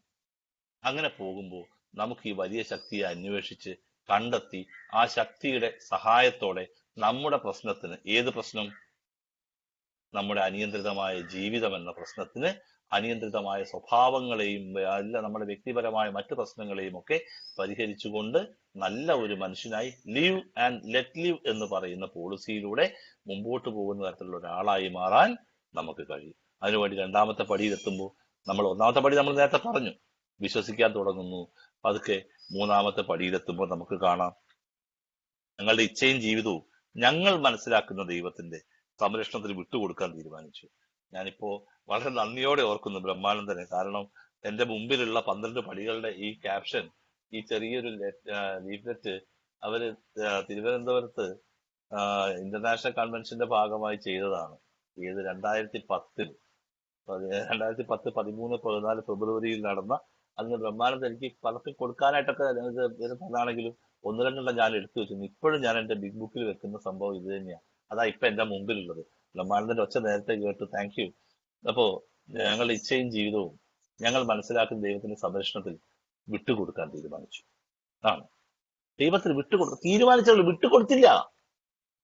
തീരുമാനിച്ചു കൊടുക്കണം. കാരണം ഇപ്പൊ കൊടുക്കാനായില്ല. കാരണം എന്താ, ഞാൻ മാനസികമായിട്ട് അതിനുള്ള പക്വതയിലേക്ക് എത്തിയിട്ടില്ല. എളുപ്പത്തിൽ എന്തൊക്കെയാണ്, ഇച്ഛ മാത്രം പോരാ, ജീവിതവും വിട്ടുകൊടുക്കണം. വിട്ടുകൊടുക്കാനുള്ള ഒരു തീരുമാനത്തിലൂടെ മുമ്പോട്ട് പോകുന്നു. ഞങ്ങളെക്കാൾ ഒരു വലിയ ശക്തിയെ, ആ ഒരു എന്താ പറയാ, ഹയർ പവറിനെ മനസ്സിലാക്കിയെങ്കിൽ മാത്രമേ, നമുക്കതിൽ വിശ്വസിച്ചെങ്കിൽ മാത്രമേ നമുക്ക് എന്ത് പറ്റുള്ളൂ, അത് വിട്ടുകൊടുക്കാൻ കഴിയുള്ളൂ. അപ്പൊ അങ്ങനെ മനസ്സിലാക്കുകയും വിശ്വസിക്കുകയും ചെയ്യാത്തത് കൊണ്ട് ആ ഒരു ചിലപ്പോൾ ചിലരൊക്കെ ഈ തീരുമാനം വെച്ചുകൊണ്ട് വളരെ വർഷങ്ങൾ പോകും. വർഷങ്ങൾ കഴിഞ്ഞ ആൾക്കാർ എന്നോട് ചോദിച്ചിട്ടുണ്ട്, പക്ഷെ ഈ മൂന്നാം പടി എന്ന് പറഞ്ഞാൽ എന്താ ഈ വിട്ടുകൊടുക്കുക, എല്ലാം വിട്ടുകൊടുക്കണം എന്ന് പറഞ്ഞാൽ എന്താ വിട്ടുകൊടുക്കുക? പക്ഷേ നമ്മളത് അന്വേഷിച്ചാൽ നമ്മുടെ ഉള്ളിൽ തന്നെ ഉൾവിളി പോലെ വരും എന്തൊക്കെയാണ് നമ്മൾ വിട്ടുകൊടുക്കേണ്ടതെന്ന്. കാരണം ഈ മൂന്നാം പടിയിൽ വിട്ടുകൊടുക്കാൻ തീരുമാനിച്ച നമ്മൾ നേരെ താഴേക്ക് 4, 5, 6 പടികൾ ചെയ്യുമ്പോഴേക്കും നമ്മുടെ വീട് വൃത്തിയാക്കൽ എന്ന പദ്ധതിയിലൂടെ നമ്മൾ പുതിയ ഒരു മനുഷ്യനായി മാറും. നമ്മൾ നമ്മുടെ ഉള്ളിലേക്ക് തന്നെയാണ് നോക്കുന്നത്, എന്താ വിട്ടുകൊടുക്കേണ്ടത്. അങ്ങനെ വിട്ടുകൊടുക്കണമെങ്കിൽ ഞാൻ എന്തൊക്കെ ഒഴിവാക്കേണ്ടതുണ്ടെന്ന് നമ്മൾ ശ്രദ്ധിക്കാൻ തുടങ്ങും. 4, 5, 6 നമ്മുടെ ആ വീട് വൃത്തിയാക്കൽ കഴിയുമ്പോഴേക്കും നമുക്ക് ചിലതൊക്കെ സ്വീകരിക്കാനും ചിലതൊക്കെ മാറ്റിവെക്കാനും ചിലതൊക്കെ തുറന്ന മനസ്സോടെ സ്വീകരിക്കാൻ നമുക്ക് മടിയുണ്ടാവില്ല. നമ്മളൊരു പുതിയ മനുഷ്യനായിട്ട് രൂപാന്തരം പ്രാപിക്കുന്നുണ്ട് എന്നുള്ളതൊരു സത്യമാണ്. അങ്ങനെ 11ാമത്തെ പടിയിലെത്തുമ്പോൾ നമ്മൾ എന്ത് ചെയ്യുന്നു, ഞങ്ങൾ മനസ്സിലാക്കുന്ന ദൈവവുമായിട്ടുള്ള പ്രാർത്ഥന, ധ്യാനം എന്നിവയിൽ കൂടി ഞങ്ങൾ മനസ്സിലാക്കുന്ന ദൈവവുമായി സമ്പർക്കം ദൃഢമാക്കുകയും ഞങ്ങൾക്ക് വേണ്ടി ദൈവഹിതം എന്തെന്നറിയുവാനും അത് നടത്തി കിട്ടുവാനും വേണ്ട ശക്തി തരുവാനും മാത്രം പ്രാർത്ഥിക്കുന്നു. 3 തീരുമാനിക്കുക മാത്രം ചെയ്ത, 3 നല്ലതായിട്ട് വിട്ടുകൊടുക്കാൻ തീരുമാനിച്ച, അല്ലെങ്കിൽ അങ്ങനെ ആലോചിച്ച് വന്നയാൾ 11 എത്തിയപ്പോൾ നോക്കി കൊടുത്തു കഴിഞ്ഞു. ഇനി ആ കോണ്ടാക്ട് സ്ട്രെങ്തനിങ് ആക്കാനുള്ള, ശക്തമാക്കാനുള്ള ശ്രമം മാത്രമാണ് നടക്കുന്നത്. ഒരു സചേതനമായ ബന്ധം നിലനിർത്തിക്കൊണ്ട് മുമ്പോട്ട് പോകാൻ, ദൈവഹിതമനുസരിച്ച് പ്രവർത്തിക്കാൻ, എന്റെ ഇഷ്ടമല്ല മറിച്ച് ദൈവഹിതമനുസരിച്ച് പ്രവർത്തിക്കാൻ ഉള്ള ആ ഒരു കാഴ്ചപ്പാടിലേക്ക് എത്തുന്നതായിട്ട് നമുക്ക് കാണാം. നമ്മുടെ ആ 3rd സ്റ്റെപ്പ് പ്രെയർ ഒക്കെ നമുക്ക് വളരെ കൃത്യമായിട്ട് നമ്മുടെ മുമ്പിൽ വരുന്നുണ്ട്. നമുക്കത് ചിന്തിച്ചാൽ നമുക്ക് കിട്ടും. അതേമാതിരി ആ ദൈവവുമായിട്ട് നമുക്ക് എന്താണ്, ഏതെങ്കിലും ഒരു സുഹൃത്തിനോട് തോന്നുന്ന തരത്തിലുള്ള ബന്ധം. 54ാമത്തെ പേജിൽ 1, 2, 3, 4ാമത്തെ പാരഗ്രാഫായിട്ട് വരുന്ന ഒരു സുഹൃത്തിനോട് നമുക്ക് തോന്നാറുള്ള വികാരം പോലെ തന്നെ ഞങ്ങളുടെ വ്യക്തിസത്തയുടെ ഒരു ഭാഗമാണെന്നും ഞങ്ങളോട് ഇത് കണ്ടെത്തി. ആണ് ആൽക്കഹോളിക്സ് എന്ന ദൈവത്തിന്റെ മുമ്പിൽ നമ്മൾ വലിയ എളിമയുള്ള വിനീത ദാസനായിട്ടൊന്നും നിൽക്കണ്ട. വളരെ അടുത്ത ഒരു നല്ല സുഹൃത്തിനോടെന്ന പോലെ നമുക്ക് നമ്മുടെ കാര്യങ്ങൾ പറയാനും നമുക്ക് തുറന്ന് നമ്മുടെ ആ സന്തോഷവും സങ്കടവും എല്ലാം, കാരണം നമ്മൾ ഇച്ഛയും ജീവിതവും വിട്ടുകൊടുത്തവരാണ് നമ്മൾ. അതുകൊണ്ട് തന്നെ നമുക്ക് അത്തരത്തിൽ മുമ്പോട്ട് പോകാനും ഒക്കെയുള്ള അവസാനം നമുക്ക് കാണാൻ കഴിയും. അങ്ങനെ കാണുന്നത് കൊണ്ട് തന്നെ നമുക്ക് ആ ദൈവത്തോട് സചേതനമായ ഒരു കോണ്ടാക്ട് കീപ്പ് ചെയ്യാൻ നമുക്ക് സാധിക്കുമെന്ന് കാണാം. അപ്പൊ അങ്ങനെ മുമ്പോട്ട് പോകുമ്പോൾ ഈ ഒരു മാറ്റം, അതായത് ദൈവത്തിന് ഇങ്ങനെ വിട്ടുകൊടുക്കാൻ, 11ാം പടിയിലെ വിട്ടുകൊടുക്കലിലേക്ക് നമ്മളെ എത്തിക്കുന്നത് 4 മുതൽ 10 വരെയുള്ള പടികൾ. നമ്മുടെ 4, 5, 6 കഴിയുമ്പോഴേക്കും നമ്മൾ പുതിയൊരു മനുഷ്യനായി കഴിയും. നമ്മുടെ കാഴ്ചപ്പാടുകളും നമ്മുടെ ചിന്തകളും നമ്മളുടെ സ്വഭാവത്തിലും ഒക്കെ ഈ മാറ്റം പ്രകടമായി കാണാൻ പറ്റും. അവിടുന്ന് അങ്ങോട്ടേക്ക് മുമ്പോട്ടേക്ക് പോകുമ്പോഴുള്ള മാറ്റം നിങ്ങൾ വായിച്ചാൽ മതി. ആ 7, 8, 9, 10 എത്തുമ്പോഴേക്കും, അതായത് ഓരോ ദിവസവും സ്വന്തമായി വിലയിരുത്തൽ തുടരുകയും തെറ്റ് ചെയ്യുമ്പോൾ അവിടെ സമ്മതിക്കുകയും ചെയ്തുകൊണ്ട് നമ്മൾ നേടിയ ആ അറിവ്, നമ്മൾ നേടിയ ആ ആത്മീയ അനുഭവം നമ്മൾ ഡെവലപ്പ് ചെയ്തുകൊണ്ടിരിക്കും. അങ്ങനെ വരുന്നത് കൊണ്ടാണ് 11ാം പടിയിൽ നമുക്ക് ഈ വലിയ ശക്തിയെ അന്വേഷിച്ച് കണ്ടെത്താൻ കഴിയുന്നത്, അതുമായിട്ട് സജീവമായ ഒരു ബന്ധം പുലർത്താൻ കഴിയുന്നു. അപ്പോൾ നമുക്ക് ബിഗ് ബുക്കിന്റെ 54ാമത്തെ പേജിൽ ഈ പറഞ്ഞ ഏതെങ്കിലും തരത്തിലുള്ള ഒരു ദൈവവിശ്വാസം ഒരു സുഹൃത്തിനോട് നമുക്ക് തോന്നാറുള്ള വികാരം പോലെ തന്നെ ഞങ്ങളുടെ വ്യക്തിസത്തയുടെ ഒരു ഭാഗമാണെന്ന് ഒടുവിൽ ഞങ്ങൾ കണ്ടെത്തി. 4ാമത്തെ പാരഗ്രാഫാണ്. ചിലപ്പോഴൊക്കെ ഞങ്ങൾ നിർഭയരായി തിരിയേണ്ടതുണ്ടായിരുന്നു, എന്നാൽ ഒടുവിൽ ദൈവം അവിടെ തന്നെ ഉണ്ടായിരുന്നു. ഞങ്ങളുടെ അവശേഷിക്കലോളം തന്നെ യഥാർത്ഥമായ ഒന്നായിരുന്നു ദൈവം. ആ മഹത്തായ യാഥാർത്ഥ്യം അഗാധസ്പർശിയായി ഉള്ളിന്റെ ഉള്ളിൽ ഞങ്ങൾ കണ്ടു. ആത്യന്തിക വിശന്നത്തിൽ അവിടെ മാത്രമേ അദ്ദേഹത്തെ കാണാൻ കഴിയൂ. എവിടെ? ഉള്ളിന്റെ ഉള്ളിൽ മാത്രമേ അദ്ദേഹത്തെ കാണാൻ കഴിയൂ. അത്രമേൽ ശക്തി ഞങ്ങളോടൊപ്പം ഉണ്ടായിരുന്നു ആണ്. അത് പാരഗ്രാഫ് മുഴുവനാണത്. അത്രമേൽ. കാരണം ആ ശക്തിയെ പുറമേ നോക്കിയാൽ കാണില്ല. ടാഗോറിന്റെ ഗീതാഞ്ജലി പറഞ്ഞത് ഇത് തന്നെയാണ്. ഈശ്വരനെ കാണണമെങ്കിൽ എവിടെ നോക്കണം? നമ്മുടെ ഉള്ളിൽ. ഇത് തന്നെയാണ് നാരായണ ഗുരു പറഞ്ഞത്. ഓക്കെ, അപ്പോ ആ ശക്തിയെ നമ്മുടെ അഗാധ സ്പർശിയായി നമ്മുടെ ഉള്ളിന്റെ ഉള്ളിൽ തന്നെ ആ ശക്തി വിളങ്ങുന്നത് നമുക്ക് കാണാൻ കഴിയും. അതുകൊണ്ട് ആ ഹനുമാൻ ചങ്ങ് പൊളിച്ച് കാണിച്ച ചിത്രമൊക്കെ നിങ്ങൾക്ക് അറിയാം. അപ്പൊ തീർച്ചയായിട്ടും നമ്മൾ ആ തരത്തിൽ ചെയ്യുമ്പോൾ നമുക്ക് ആ ശക്തിയുമായിട്ടുള്ള സചേതനമായ അനുഭവവേദ്യമായ, പലരും പറയുന്നത് കേട്ടിട്ടുണ്ട്, ഞാൻ ആ തലത്തിലൊന്നും ആയിട്ടില്ല. അതുകൊണ്ട് തന്നെ സചേതനമായ അനുഭവവേദ്യമായ തരത്തിൽ നമുക്ക് കാണാൻ കഴിയും. അതുപോലെ തന്നെ നമ്മുടെ ആത്മീയ അനുഭവം എന്ന് പറയുന്ന ആ ചാപ്റ്ററിൽ 214ാമത്തെ പേജിൽ ഏതാണ്ട് 4ാമത്തെ പാരഗ്രാഫ്, ഞങ്ങളെക്കാൾ ഒരു വലിയ ഒരു ശക്തി എന്നതാണ് ഞങ്ങളുടെ ആത്മീയ അനുഭവത്തിന്റെ അന്തസത്ത എന്ന് ഞങ്ങളിൽ ഭൂരിഭാഗവും. ഞങ്ങളെക്കാൾ വലിയ ഒരു ശക്തിക്ക് വിട്ടുകൊടുക്കണമെന്ന് കേട്ട വലിയ ശക്തിക്ക് മാത്രമേ ഞങ്ങളെ സുബോധവാന്മാരാക്കുകയുള്ളൂ എന്ന് കണ്ട ആ സംഭവം ഇവിടെ എത്തിയപ്പോ ഞങ്ങൾ എന്ത് ചെയ്തു? ആ ഒരു ശക്തി, ഞങ്ങളുടെ ആത്മീയ അനുഭവത്തിന്റെ അന്തസത്ത അതാണ്. ആ വലിയ ശക്തിയെ കണ്ടെത്തി എന്നുള്ളത്. ഈ വലിയ ശക്തിയെ കുറിച്ച് കേട്ടപ്പോഴൊക്കെ, ഈ വലിയ ശക്തിയെ കുറിച്ചുള്ള പരാമർശങ്ങൾ വന്നപ്പോഴൊക്കെ, ഈ വലിയ ശക്തിയെ ഞാൻ കണ്ടെത്തേണ്ടതുണ്ടെന്ന് ആരെങ്കിലും എന്നോട് പറഞ്ഞപ്പോഴൊക്കെ ഞാൻ എന്ത് ചെയ്തു? ഈ പറയുന്ന അന്വേഷണത്തിന് അതീതമായ അവജ്ഞയോടെ തള്ളിക്കളഞ്ഞു. ഒരിക്കൽ പോലും അത് ചെവിക്കൊള്ളാൻ ഞാൻ തയ്യാറായില്ല. അത് എന്റെ കുഴപ്പം, എന്റെ കുടിയുടെ കുഴപ്പമായിരിക്കാം, എന്തോ ആവട്ടെ, അത് നമ്മൾ പറയുന്നില്ല. പക്ഷെ ഇവിടെ വന്നപ്പോ പതുക്കെ ഗ്രാജുവൽ പ്രോസസ്സാണത്. പതുക്കെ ഞാൻ ഈ പറയുന്ന വിധത്തിലൂടെ വന്നു കഴിഞ്ഞപ്പോ ഞങ്ങളെക്കാൾ വലിയ ഒരു ശക്തി എന്നത് എന്താണ്? ഞങ്ങളുടെ ആത്മീയ അനുഭവത്തിന്റെ അന്തസത്ത അതാണ് എന്ന് ഞങ്ങൾ വിശ്വസിച്ചു. കൂടുതൽ വിശ്വാസികളായ അംഗങ്ങൾ ഇതിനെ ദൈവബോധം എന്ന് വിളിക്കുന്നു. നിങ്ങൾ അങ്ങനെ വിളിച്ചോളണമെന്നൊന്നുമില്ല. കൂടുതൽ വിശ്വാസികളാണെങ്കിൽ അവരെന്ത് ചെയ്യുന്നു? ഏത് വിശ്വാസികൾ? ഈശ്വര വിശ്വാസികളാണെങ്കിൽ അവരതിനെ ദൈവബോധം എന്ന് വിളിക്കുന്നു. മതവിശ്വാസികൾ അതിനെ പ്രപഞ്ചം മുഴുവൻ നിറഞ്ഞു നിൽക്കുന്ന സൃഷ്ടാവായതിന്റെ ആ ഒരു അംശമായിട്ട്, ഓരോ ജീവനിലും കുടികൊള്ളുന്ന മനുഷ്യാത്മാവായിട്ടൊക്കെ അതിനെ അങ്ങനെ പറയുന്നു. അതെന്തോ ആവട്ടെ, നമുക്കതിനെക്കുറിച്ച് ബോധേടാവേണ്ട ആവശ്യമില്ല. അപ്പോ അങ്ങനെ പോകുമ്പോഴാണ് നമ്മൾ തീർച്ചയായിട്ടും ദൈവത്തെ കണ്ടെത്തലിലൂടെ നമ്മളെ തന്നെ കണ്ടെത്തുന്നു.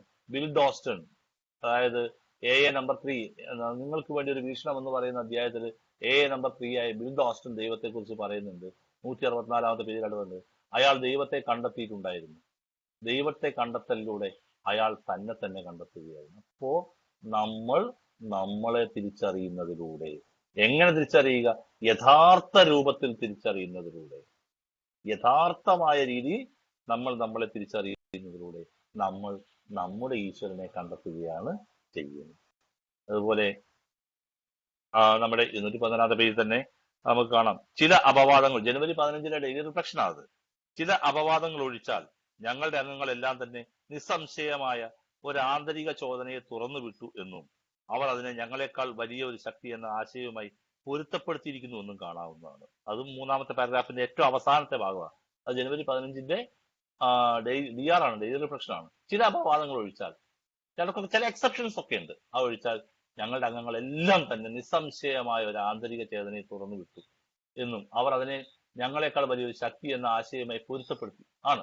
നമ്മുടെ ഉള്ളിലെ ചോദനയെ, നമ്മുടെ ചിന്തകളെ, നമ്മുടെ കാഴ്ചപ്പാടുകളെയൊക്കെ തുറന്നു വിട്ട് അത് നമ്മളെക്കാൾ വലിയൊരു ശക്തിയുമായി കണക്റ്റഡ് ആക്കാൻ നമുക്ക് കഴിഞ്ഞു എന്നറിയാം.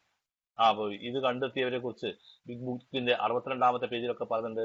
ഞങ്ങളുടെ ഉള്ളിൽ പ്രവഹിക്കുന്ന പുതിയ ശക്തി ഞങ്ങൾ അറിഞ്ഞപ്പോൾ, മനസമാധാനം ഞങ്ങൾ ആസ്വദിച്ചപ്പോൾ, ജീവിതത്തെ വിജയകരമായി നേരിടാമെന്ന് ബോധവാന്മാരായി തീർന്നപ്പോൾ, ഇന്നതിനെക്കുറിച്ചും നാളെയെക്കുറിച്ചും ഇനി അങ്ങോട്ടുള്ളതിനെ കുറിച്ചുമുള്ള ഭയം ഞങ്ങളെ വിട്ടൊഴിയാൻ തുടങ്ങി.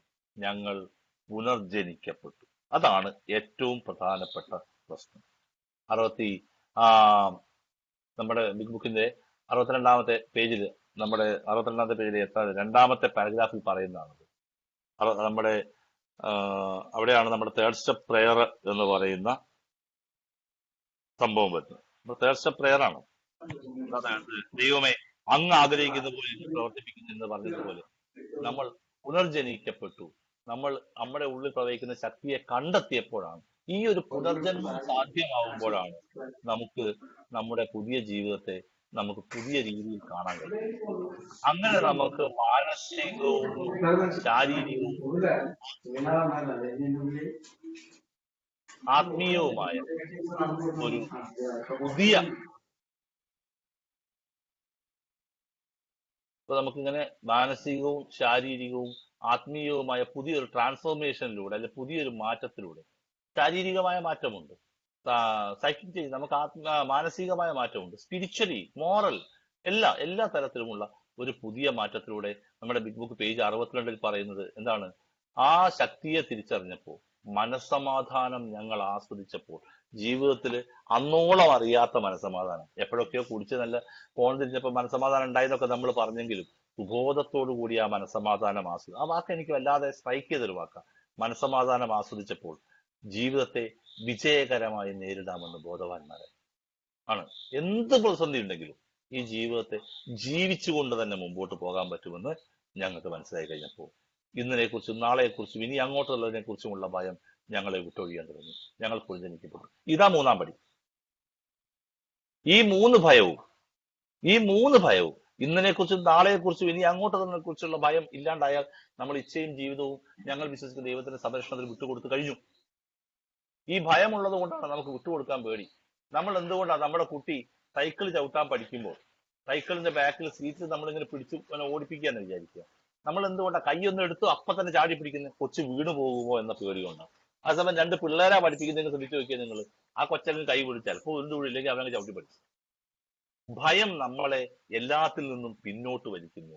നമുക്ക് ഉള്ള ഏറ്റവും വലിയ പ്രശ്നമാണ് ഭയം. നമ്മുടെ ഒരു വലിയ പ്രശ്നമാണ്, ആൽക്കഹോളിക്സിന്റെ മുമ്പിലെ വലിയ ഒരു പ്രശ്നമാണ് ഭയം എന്ന് പറയുന്നത്. ക്രോധവും ഭയവും, ദേഷ്യത്തിന്റെ പ്രൊഡക്റ്റാണ് ഭയവും. ആ ഭയം എന്ന് പറയുന്നത്, ഭയത്തെ പ്രതിരോധിക്കാൻ വേണ്ടി നമ്മൾ ക്രോധത്തിലേക്ക് പോകുന്നത്. അപ്പൊ ആ ഭയം നമ്മളെ വിട്ടൊഴിയണമെങ്കിൽ പേജ് 62 പറയുന്ന നമ്മുടെ ഉള്ളിൽ പ്രവഹിക്കുന്ന, നമ്മുടെ ഉള്ളിലുണ്ട് ആ ശക്തി, നമ്മൾ അതിനെ തിരിച്ചറിയണം. തിരിച്ചറിഞ്ഞു കഴിയുമ്പോൾ ഇന്നതിനെക്കുറിച്ചും നാളെക്കുറിച്ചും ഇനി അങ്ങോട്ടുള്ളതിനെ കുറിച്ചുമുള്ള ഭയം വിട്ടൊഴിഞ്ഞ് പുനർജനിക്കപ്പെടുമ്പോൾ, ഇപ്പൊ നമ്മുടെ ബർത്ത്ഡേ വളരെ കറക്റ്റാ അല്ലേ? ഒരു പുനർജന്മത്തിന്റെ എന്നൊക്കെ നമ്മൾ പറയുമെങ്കിലും എങ്ങനത്തെ പുനർജന്മം ഉണ്ടാവണ്ടേ? അങ്ങനെ ഉണ്ടെങ്കിലേ ബർത്ത്ഡേക്ക് അർഹതയുള്ളൂ എന്ന് എനിക്ക് തോന്നുന്നു. ഈ തരത്തിൽ പുനർജനിക്കപ്പെടുമ്പോൾ നമുക്ക് ഈ തരത്തിലേക്ക് മുമ്പോട്ട് പോകാൻ കഴിയും.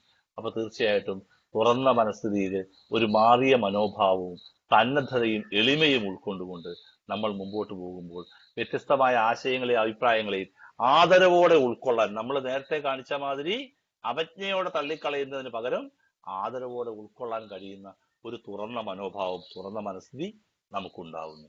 മറ്റുള്ളവർക്ക് പറയാനുള്ളവർ എന്തെങ്കിലും വസ്തുതയുണ്ടോ, എന്തെങ്കിലും കാര്യങ്ങളുണ്ടോ എന്ന് പരിഗണിക്കാൻ, അതൊന്ന് കേൾക്കാനുള്ള സന്നദ്ധത നമുക്കുണ്ടാവുന്നു. അത് കേട്ട് അതിനെക്കുറിച്ചൊന്ന് ആലോചിക്കാനുള്ള തുറന്ന മനസ്ഥിതി നമുക്കുണ്ടാവുന്നു. എല്ലാത്തിനും എനിക്ക് ഉത്തരമുണ്ട്, ഞാൻ എല്ലാത്തിനും ഉത്തരം പറയുന്നവനാണ്, എല്ലാം തികഞ്ഞവനാണെന്ന ധാരണ നമ്മളത് മറക്കുകയും എന്നെക്കാൾ കൂടുതൽ എനിക്കറിയാവുന്ന കാര്യങ്ങളെക്കാൾ കൂടുതൽ കാര്യങ്ങൾ പറഞ്ഞു തരാൻ കഴിവുള്ള വലിയ ശക്തിയെക്കുറിച്ചുള്ള ബോധ്യം, ആ വിനയം ഉണ്ടാവുകയും ചെയ്യുന്നു. ആ വിനയമാണ് നമുക്കൊരു തുറന്ന മനസ്ഥിതി എന്ന് പറയുന്ന കാഴ്ചപ്പാടിലേക്ക് എത്തുന്നത്. വാതിൽ തുറന്നു വെക്കുന്നത് പോലെ കാതും മനസ്സും തുറന്നു വെച്ചുകൊണ്ട് പുറമെ കേൾക്കാനും അതേമാതിരി ഹൃദയത്തിലേക്ക് ഉൾക്കൊള്ളാനും ഹൃദയത്തിൽ വെച്ച് മനനം ചെയ്യാനും, മനനം ചെയ്ത് ആവശ്യമുള്ളത് സ്വീകരിക്കുകയും നമ്മളെ കിഡ്നി ചെയ്യുന്ന മാതിരി ബാക്കിയുള്ളത് പുറന്തള്ളുകയും ചെയ്യാനും ഒക്കെ നമുക്ക് കഴിയുന്നത് അങ്ങനെയാണ്.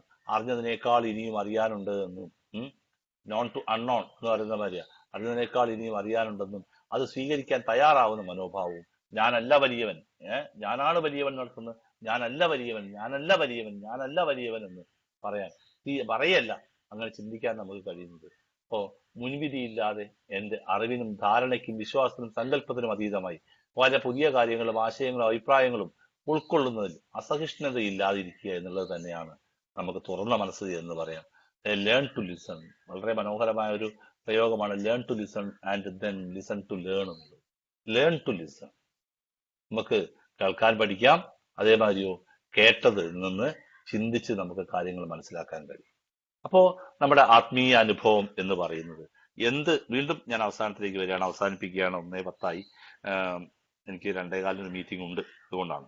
അപ്പോ നമ്മുടെ ആത്മീയ അനുഭവം എന്ന് പറയുന്ന ആ ഇതില് വളരെ കൃത്യമായി പറയുന്ന നിങ്ങൾ വായിച്ചാൽ മതി, ഹെർബർട്ട് സ്പെൻസറിന്റെ മനോഹരമായ ലോകം അംഗീകരിക്കുന്ന ഒരു കൊട്ടേഷനാണ് അത്. അന്വേഷണത്തിന് എല്ലാ അറിവുകൾക്കുമെതിരെ ഒരു തത്വമുണ്ട്. എല്ലാ അറിവുകൾക്കുമെതിരെ ഒരു തത്വമുണ്ട്. എല്ലാ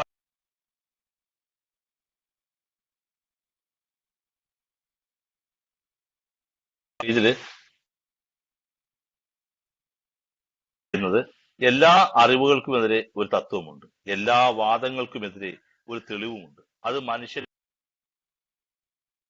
നിലനിർത്തുന്നു. അതാണ് അന്വേഷണത്തിന് അതീതമായ അവജ്ഞ. അതാണ് അന്വേഷണത്തിന് അതീതമായ അവജ്ഞ അല്ലെങ്കിൽ വെറുപ്പ്.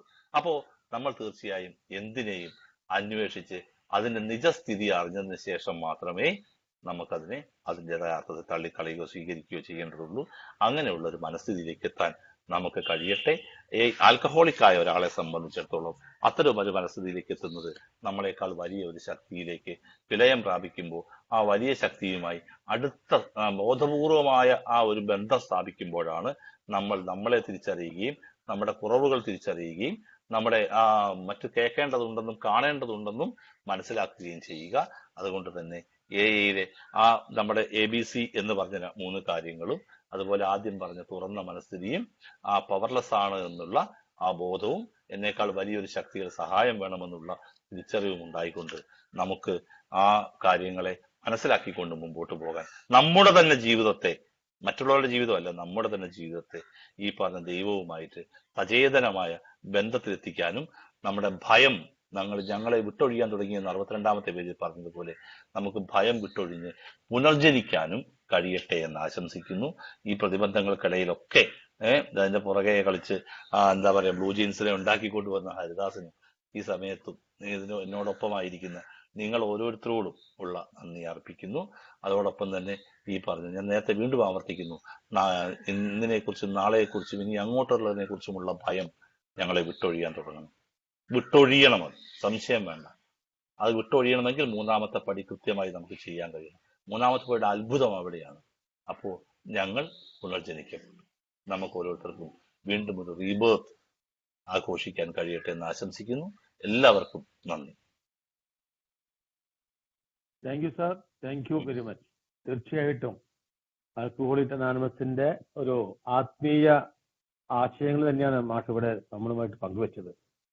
എല്ലാവരും പുസ്തകത്തിന്റെ 2ാമത്തെ അനുബന്ധം ആത്മീയ അനുഭവം എന്ന് പറയുന്ന ഒന്ന് ഞാൻ നേരത്തെ പറഞ്ഞു, മാഷ് പറഞ്ഞപ്പം ഹെർബർട്ട് സ്പെൻസർ എഴുതിയിട്ടുള്ള ഒരു പേജുള്ള ഒരു ഖണ്ഡികയുണ്ട്. അതൊന്ന് വായിച്ചു നോക്കിയാൽ ഇന്നത്തെ മാഷ് പറഞ്ഞതുമായിട്ട് ബന്ധപ്പെട്ടുകൊണ്ട് ഒത്തിരി ആശയങ്ങൾ നമ്മുടെ ഉള്ളിലേക്ക് കടന്നു ചെല്ലും. തീർച്ചയായിട്ടും ഇത് നമുക്ക് ഉപകാരമാകും. ആൽക്കഹോളിക് അനോണിമസിന്റെ ഇപ്പൊ ഞാനൊക്കെ എന്റെയൊക്കെ സംശയങ്ങൾക്ക് ഒത്തിരി ഉത്തരങ്ങൾ ഇതിൽ നിന്ന് കിട്ടിയിട്ടുള്ളതാണ്. ഞങ്ങളെയൊക്കെ വലിയ ഒരു ശക്തി എന്നതാണ് ഞങ്ങളുടെ ആത്മീയ അനുഭവത്തിന്റെ അന്തസത്ത എന്ന് പറയുന്നത്. കൂടുതൽ വിശ്വാസികളായ ഞങ്ങളുടെ അംഗങ്ങൾ ഇതിനെ ദൈവബോധം എന്ന് വിളിക്കുന്നു എന്നുള്ള ആശയത്തേക്ക് എത്തും. തീർച്ചയായിട്ടും മാഷ് വളരെ നല്ല രീതിയിൽ തന്നെ അത് നമുക്ക് എത്തിച്ചു തന്നിട്ടുണ്ടെന്ന് ഞാൻ വിശ്വസിക്കുന്നു. എനിക്ക് അത് ഒത്തിരി ഉപകാരപ്പെട്ടിട്ടുണ്ട്. അത് ഇനിയും കേൾക്കുമ്പോൾ ഞാൻ റെക്കോർഡ് ചെയ്യുന്നതാണ്. അതൊക്കെ ഇനിയും എനിക്കിത് കേൾക്കാനായിട്ട് ഒത്തിരി ഇനിയും മനസ്സിലാക്കാൻ സാധിക്കും. തീർച്ചയായിട്ടും ഇത് വലിയൊരു ആഴത്തിലുള്ള ഒരു ആശയം തന്നെയാണ്. ഞങ്ങളെയൊക്കെ വലിയൊരു ശക്തിയെ കണ്ടെത്തുക. ഇവിടെ ഇതുമായി ബന്ധപ്പെട്ടുകൊണ്ട് ഞാനൊരു ചെറിയൊരു ഒരു ലേഖനം വായിക്കുകയുണ്ടായി. അതായത് ഒരു സ്ഥലത്തെ പറ്റിയിട്ട്, ഒരു സ്ഥലം അറിയാതെ കണ്ട് ഉള്ള ഒരു സ്ഥലത്തെ പറ്റിയിട്ട് എന്റെ അടുത്ത് ഒരാൾ പറഞ്ഞു തരുമ്പോ ഞാൻ അതിനെതിരായിട്ട് പിന്നെ അവിടെ പോയാലാണല്ലോ ഇപ്പൊ അത് നടക്കുന്നു ഇത് നടക്കുന്നു അവിടെ അങ്ങനെ ഇതൊക്കെ വെറുതെ പറയുന്നതാണ് എന്ന് പറഞ്ഞു നിൽക്കുന്ന ഒരു സ്വഭാവം. പക്ഷെ അവിടെ ഞാൻ അവിടെ ചെല്ലാൻ നിർബന്ധിതനാകും. ആ പരിതസ്ഥിതിയിൽ എത്തുന്ന സമയത്ത് എന്നെ അത്ഭുത പരതന്ത്രനാക്കുന്ന ഒരു സ്ഥിതിവിശേഷം ഉണ്ടാവുന്നുണ്ട്. ആത്മീയമായ ഉണർവ് എന്നൊക്കെ പറയുന്നത് അതായിരിക്കണമെന്ന് വിശ്വസിക്കുന്നു. അറിയാതെ കണ്ട് നമ്മൾ എന്തിനേയും മാറ്റി നിർത്തുന്ന ആ പ്രവണതയിൽ നിന്ന് അറിയാനായിട്ട് പരിശ്രമിക്കുക. ഞാൻ ഇതിനെ കൗട്ടി വായിച്ചത് എല്ലാത്തിനെയും എതിർക്കുന്ന സ്വഭാവം മാറ്റി വെച്ചുകൊണ്ട് മുൻപേ പോയവർ പറഞ്ഞു തന്നത് അവർ അനുഭവിച്ച കാര്യങ്ങളാണ്. അത് എന്തുകൊണ്ട് എനിക്ക് അറിയാനുള്ള ഒരു ആഗ്രഹം എന്നിൽ ഉണ്ടാക്കുക, അതുമായിട്ട് പൊരുത്തപ്പെടാനും അതിനെ ആവാഹിച്ചെടുക്കേണ്ടതുണ്ട്. ഞാൻ ആ ഒരു ആശയത്തിലേക്ക് എത്താൻ സാധിച്ചു. മാഷെ വളരെ നന്ദി, വളരെ സന്തോഷമുണ്ട്. തീർച്ചയായിട്ടും ഇതുമായിട്ട് ഇനി ബന്ധപ്പെട്ടുകൊണ്ട് നമുക്ക് ആദ്യം തന്നെ നമ്മുടെ ഡോക്ടർ സാറ് എത്തിയിട്ടുണ്ട്. ഏത് പരിപാടി ഉണ്ടെങ്കിലും മുൻകൂട്ടി തന്നെ അദ്ദേഹം എത്തും. അപ്പോ അദ്ദേഹത്തെ ഞാൻ 2 വാക്ക് സംസാരിക്കാനായിട്ട് ഡോക്ടർ CK ഗോപാലൻ സാറെ ഹാർദമായിട്ട് സ്വാഗതം ചെയ്യണം. ഡോക്ടർ ഉണ്ടായിരുന്നു, ഡോക്ടർ ഉണ്ടായിരുന്നു. ഞാൻ ശ്രദ്ധിച്ചില്ല. ഡോക്ടർ 9-10 മണി തൊട്ടേ ചോദിച്ചോളൂ കേറാൻ പറ്റുന്നില്ല എന്ന്. സാറേ ഓഫാ, മൈക്ക് ഓഫാ. അതാണ് അദ്ദേഹത്തിന് ശരിയാവും. ഇപ്പൊ കേൾക്കുന്നുണ്ടോ? ഉണ്ട് സാർ, ഉണ്ട് സാറേ, ഞാൻ അറിഞ്ഞില്ല കേട്ടോ. ഓക്കെ. വിനോദ് മാഷെ, വണ്ടർഫുൾ പ്രസന്റേഷൻ, വളരെ വളരെ നല്ല ഒരു പ്രസന്റേഷൻ ആണ്. അതുപോലെ ഇന്ന് ഈ പ്രോഗ്രാം ശരിയാക്കിയെടുത്ത് ഹരിദാസ് അഭിനന്ദനം അറിയിക്കുന്നു. ഏതായാലും ഞാൻ വിചാരിച്ചത് നടക്കുമെന്ന് തോന്നുന്നില്ല എന്ന് വിചാരിച്ച്. അല്ല, നമ്മുടെ ഏടെ പ്രോഗ്രാമിനൊന്നും തുടക്കത്തിൽ ഒരു തടസ്സം വന്നാലും അവസാനം അത് മുമ്പോട്ട് പോകില്ല. അങ്ങനെയാണല്ലോ കാണുന്നത്. ഏതായാലും നല്ലൊരു സംഗതി. അപ്പൊ ഞാന് 2 വാക്ക് ഞാൻ പറയാൻ ആഗ്രഹിക്കുന്നു. അതില് പ്രധാനപ്പെട്ട ഒരു സംഗതി എന്താ വെച്ചാല്, നമ്മുടെ ഈ ആൽക്കഹോളിക്സ് അനോണിമസിന്റെ ഈ പ്രോഗ്രാമില് ആദ്യമായിട്ട് കടന്നു വരുന്ന ആൾക്കാര്, അവർക്ക് ഈ ആത്മീയത എന്ന് പറഞ്ഞാൽ അവര് ഇരുട്ടിൽ തപ്പുന്ന ഒരു പരിപാടിയാണ്. പലപ്പോഴും ഈ പ്രോഗ്രാമിൽ വന്ന് കുറെ നാള് കഴിഞ്ഞിട്ടാണ് വാസ്തവത്തിൽ അവര് ആത്മീയമായിട്ടുള്ള അന്വേഷണം നടത്തുന്നത്. അതാണ് അതിന്റെ ശരിയെന്ന് എനിക്ക് തോന്നുന്നത്. കാരണം വെച്ചാല് ഇപ്പൊ നമ്മള് എങ്ങനെയെങ്കിലും ഒരു രക്ഷപ്പെടല്, അതിന് എവിടെയെങ്കിലും ഒരു കച്ചിത്തുരുമ്പ് കണ്ടെത്താനായിട്ട് ഇങ്ങനെ ശ്രമിക്കുന്നതിനിടയ്ക്ക് ആദ്യം നമ്മൾ അന്വേഷിക്കുന്ന ഒരു പ്രായോഗിക മാർഗമാണ്, ഒരു പ്രാക്ടിക്കൽ ആയിട്ടുള്ള ഒരു പരിഹാരം, ഒരു പെട്ടെന്ന് ഒന്ന് കണ്ടെത്താൻ പറ്റുന്ന ഒരു പരിഹാരം. അതാണ് ആദ്യം അന്വേഷിക്കുന്നത്. പക്ഷെ ആ പരിഹാരം ഉറച്ചു നിൽക്കണമെങ്കിൽ മാഷ് ഇപ്പൊ പറഞ്ഞ പോലെ ഒരു ആത്മീയ മാർഗത്തിലേക്ക് എത്തിച്ചേർന്ന് കഴിഞ്ഞാൽ അത് ഉറച്ചു നിൽക്കും. അതിങ്ങനെ കോൺക്രീറ്റ് ഇട്ട പോലെ അവിടെ നിൽക്കും, ഇങ്ങനെ ആടിക്കളിക്കൂല. അപ്പൊ അതാണ് നമ്മളെ മുന്നോട്ട് നയിക്കാൻ പോകുന്നത്. അപ്പൊ ഇത്രയും മാഷ് പറഞ്ഞതിലൊക്കെ ഞാൻ ഉൾക്കൊള്ളുന്ന അതാണ്. ആദ്യമായിട്ട് ഒരു പ്രായോഗികത, പിന്നെ അവനവരിൽ തിരിച്ചെത്തുന്ന ആ ആത്മീയത. അപ്പൊ ഈ ആത്മീയതയിൽ തന്നെ ഒത്തിരി ആളുകൾക്ക് അവരുടെ വിദ്യാഭ്യാസം, അവരുടെ കുടുംബ പാരമ്പര്യം, അവരുടെ കൂട്ടുകാര്, ഇത് അവര് കണ്ടും കേട്ടും വളർന്നും വായിച്ചും പഠിച്ച അനുഭവങ്ങൾ, ഇതൊക്കെ അനുസരിച്ച് ചില ആളുകള് പലതരത്തില് ഉണ്ട്. ചില ആൾക്ക് ഈ മതത്തിൻ്റെതായിട്ടുള്ള മൂല്യങ്ങള് സ്വീകരിക്കാൻ ബുദ്ധിമുട്ടുള്ളവരുണ്ട്. ചില ആൾക്കാർ അതിൽ തന്നെ അടിയുറച്ച് വിശ്വസിക്കുന്നവരുണ്ട്. ഈ ആത്മാവ് പോലും ഇല്ലാന്ന് വിചാരിക്കുന്ന ആൾക്കാരുണ്ട്. ദൈവം ഇല്ലാന്ന് വിചാരിക്കുന്നവരുണ്ട്. പക്ഷെ ഹയർ പവർ ഉണ്ടെന്ന് വിചാരിക്കുന്നവരുണ്ട്. ഇതൊന്നുമില്ലാതെ വെറും ആത്മീയത ഉണ്ട്, എനിക്ക് ആത്മീയതയുണ്ട് എന്ന് വിചാരിക്കുന്ന, അങ്ങനെയുള്ള കഴിവുകൾ എനിക്കുണ്ട് എന്ന് വിചാരിക്കുന്ന ആൾക്കാരുണ്ട്. പക്ഷെ ഇവര് ആത്മീയതയെ ശരിക്കും തിരിച്ചറിഞ്ഞിട്ടുള്ള ആൾക്കാരാണ്. പലപ്പോഴും നമ്മുടെ ആത്മീയത നമ്മള് മറ്റുള്ളവരെ പോലെ സമന്മാരായ ജീവികളാണ് നമ്മള്, ഞാൻ വലിയ കേമനൊന്നും അല്ല എന്നുള്ള ആ ഒരു ധാരണ, അതുകൂടാതെ ഞാനിതിന്റെ എല്ലാ ഒരു ഭാഗമാണെന്നുള്ള ആ ഒരു ധാരണ, ഞാന് ഈ സമൂഹത്തിന്റെ ഭാഗമായതുകൊണ്ട് എനിക്ക് ഉപദ്രവിക്കാൻ പറ്റില്ല എന്നുള്ള ധാരണ, ഞാൻ സഹായിക്കേണ്ടവനാണ്, ഞാൻ സ്നേഹിക്കേണ്ടവനാണ്, ഞാൻ മറ്റുള്ളവരെ ശുശ്രൂഷിക്കേണ്ടവനാണ് എന്നൊക്കെയുള്ള ആ ധാരണ, ഇതൊക്കെ ആത്മീയതയില് അത് ഒരു ധാരണയായിട്ട് കൊണ്ട് നടക്കുന്ന ആൾക്കാരുണ്ട്. അപ്പൊ ഇതില് ഏതും പെടാം ഇങ്ങനെ. പക്ഷെ ഇതിലെല്ലാവർക്കും ഈ പ്രോഗ്രാമിൽ ഒരു സ്ഥാനം ഉണ്ടെന്നുള്ളതാണ് ഇതിന്റെ യഥാർത്ഥ സംഗതി. നമ്മളെ ഈ പ്രോഗ്രാമിന്റെ വലിയ വലിപ്പം എന്താണെന്ന് വെച്ചാല്, ഏറ്റവും സീരിയസ് ആയിട്ടുള്ള ഒരു രോഗത്തിന് ഏറ്റവും ലളിതമായിട്ടുള്ള ഒരു മരുന്ന് അത് കണ്ടുപിടിച്ചിട്ടുണ്ട്. അപ്പൊ അതില് അത് ഇത് തന്നെയാണത്, ഈ മരുന്ന് അത് തന്നെയാണ് ഇതിന് ഒരു പരിഹാരം. മാഷ് പറഞ്ഞ പോലെ ആത്മീയമായിട്ടുള്ളൊരു ശാന്തി, ഒരു സമാധാനം കണ്ടെത്തല്, അതിൽ നിന്ന് അങ്ങോട്ടും ഇങ്ങോട്ടും മാറിപ്പോകാതെ തന്നെ കണ്ടെത്തല്, ഇതൊക്കെ ഇതിൽ സാധിക്കുന്നത് വാസ്തവത്തില് തുടക്കം മുതൽ അവസാനം വരെ ഈഗോ ഡിഫ്ലേഷൻ എന്ന് നമ്മൾ പറയുന്ന ഈ മദ്യപാന രോഗത്തിന്റെ കാതലായ സംഗതി, ഈഗോ ഡിഫ്ലേഷൻ. ഞാനെന്ന അഹന്ത, ഞാനെന്ന സംഗതി, ഞാനെന്ന കേമൻ, ഞാനെന്ന കുന്തം. അപ്പോ ഈ പണ്ട് ബെർട്രൻഡ് റസ്സൽ ഒരു നിരീശ്വരവാദിയാണ്. പക്ഷെ അദ്ദേഹം പറഞ്ഞിട്ടുണ്ട്, ഈ ഞാനെന്ന കേമൻ, ആ ഈഗോ, അതൊരു കുന്തം പോലെയാണെന്നാണ് റസ്സൽ പറഞ്ഞേക്കളെ. റസ്സൽ പറഞ്ഞ് പക്ഷെ നമ്മളെല്ലാവരും ആഗ്രഹിക്കുന്ന സമാധാനമായിട്ടൊന്ന് ഇരിക്കണം എന്നാണ് ഒരിടത്ത്. പക്ഷെ കുന്തത്തിന്റെ പുറത്ത് ആർക്കും ഇരിക്കാൻ പറ്റില്ല. അപ്പോ ഈ കേമത്തരം, ഈ ഈഗോന്റെ മുകളിൽ കയറി ഇരിക്കുമ്പോ അവൻ അനുഭവിക്കേണ്ടി വരും. അവൻ കുറെ ദുരിതങ്ങൾ അനുഭവിക്കേണ്ടി വരും. വാസ്തവത്തിൽ ആലോചിച്ച വളരെ രസകരമാണത്. ഒരാളുടെ നിത്യജീവിതത്തിൽ മുതൽ അങ്ങ് അവസാനിക്കുന്നവരെ ഈ ഒരു ദുരന്തം, ഈ കുന്തത്തിന്റെ മുകളിൽ കയറിയിരിക്കുന്ന ഈ ഒരു പരിപാടി, ഈ കേമത്തരം, ഈ ഈഗോ, അത് തന്നെയാണ് മദ്യാസക്തി രോഗത്തിന്റെ കാതലായ ഒരു വശം. അതിനെ ബ്രേക്ക് ചെയ്യാനായിട്ടാണ് ബിൽ വിൽസൺ തുടക്കം മുതൽ തന്നെ അവസാനം വരെ മറ്റു ആളുകളുടെ, ഫാദർ ഷൂമാർക്കർ പോലെയുള്ള ആൾക്കാര്, ഓക്സ്ഫോർഡ് ഗ്രൂപ്പിന്റെ സഹായം, അതിന് പല ആളുകളുടെയും സഹായത്തോടു കൂടി അദ്ദേഹത്തിന് അതിന്റെ കാതലായ ആ വശത്ത് എത്തിച്ചേരാൻ പറ്റി. കാരണം വെച്ചാല് ഒരു മദ്യാസക്തിനെ സംബന്ധിച്ചിടത്തോളം അയാളുടെ ഈഗോ ഡിഫ്ലേഷൻ, ഞാനെന്ന ആ സംഗതി, ആ സത്വം, അത് അവിടെ നിന്ന് ഉയർത്തെഴുന്നേറ്റ് വരുമ്പോ എപ്പോഴും അയാൾക്ക് അയാളുടെ ദേഷ്യം, അയാളുടെ പെട്ടെന്ന് വരുന്ന വികാരങ്ങളിലെ മാറ്റങ്ങള്, പരാജയപ്പെടുമ്പോഴുള്ള ആ പെട്ടെന്ന് വിഷാദത്തിലേക്ക് പോവുകയും ജീവിതം വേണ്ടെന്ന് തന്നെ വെക്കും, അങ്ങനെ ഇതൊക്കെ വാസ്തവത്തിലെ ഈഗോന്റെ ഒരു പ്രശ്നം തന്നെയാണ്. ആ ഈഗോ ശരിക്ക് ഡീഫ്ലേറ്റ് ചെയ്യാൻ, അത് ഒരു വലിയ വീർത്ത് കിടക്കുന്ന ആ ബലൂണിലുള്ള ആ ഗ്യാസ് അങ്ങോട്ട് ഒഴിഞ്ഞു പോയി കഴിഞ്ഞാല് അതൊന്നുമല്ല എന്നുള്ള ഇതിലെത്തിച്ചേരുന്ന സമയത്ത്, അതിനാണ് നമ്മൾ ഈ പ്രോഗ്രാമില് സത്യം കണ്ടുപിടിക്കുന്നത് അപ്പൊ തന്നെ.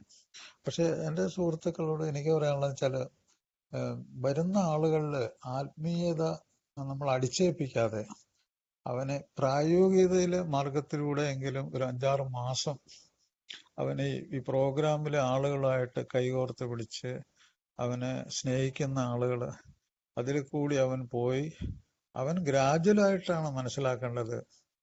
ഈ ആത്മീയതയെക്കുറിച്ച് അവൻ കണ്ടെത്തേണ്ട സംഗതിയാണ്. പല ആളുകൾക്ക് അവസാനമാണ്, മാഷ് പറഞ്ഞ പോലെ തന്നെ അവസാനമാണ് അത് കണ്ടെത്താൻ പറ്റുന്നത്. അന്നേരമാണ് ഈ പറഞ്ഞ പോലുള്ള സമാധാനത്തിൽ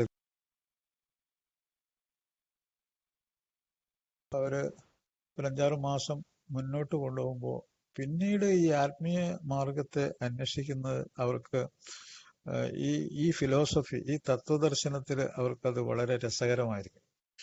പ്രത്യേകിച്ചും കൊടുക്കും തോറും ഏറിടും എന്നുള്ള ആ തത്വം അനുസരിച്ച് മറ്റുള്ളവരിലേക്ക് സന്ദേശം എത്തിക്കാനായിട്ടുള്ള അവരുടെ ആ അദമ്യമായിട്ടുള്ളൊരു ആഗ്രഹം, അത് തുടങ്ങുമ്പോൾ തന്നെ അവർക്ക് ഒരു ആത്മീയത അവരുടെ ഉള്ളില് അങ്കുരിച്ചിട്ടുണ്ട് എന്ന് നമുക്ക് മനസ്സിലാക്കാൻ പറ്റും.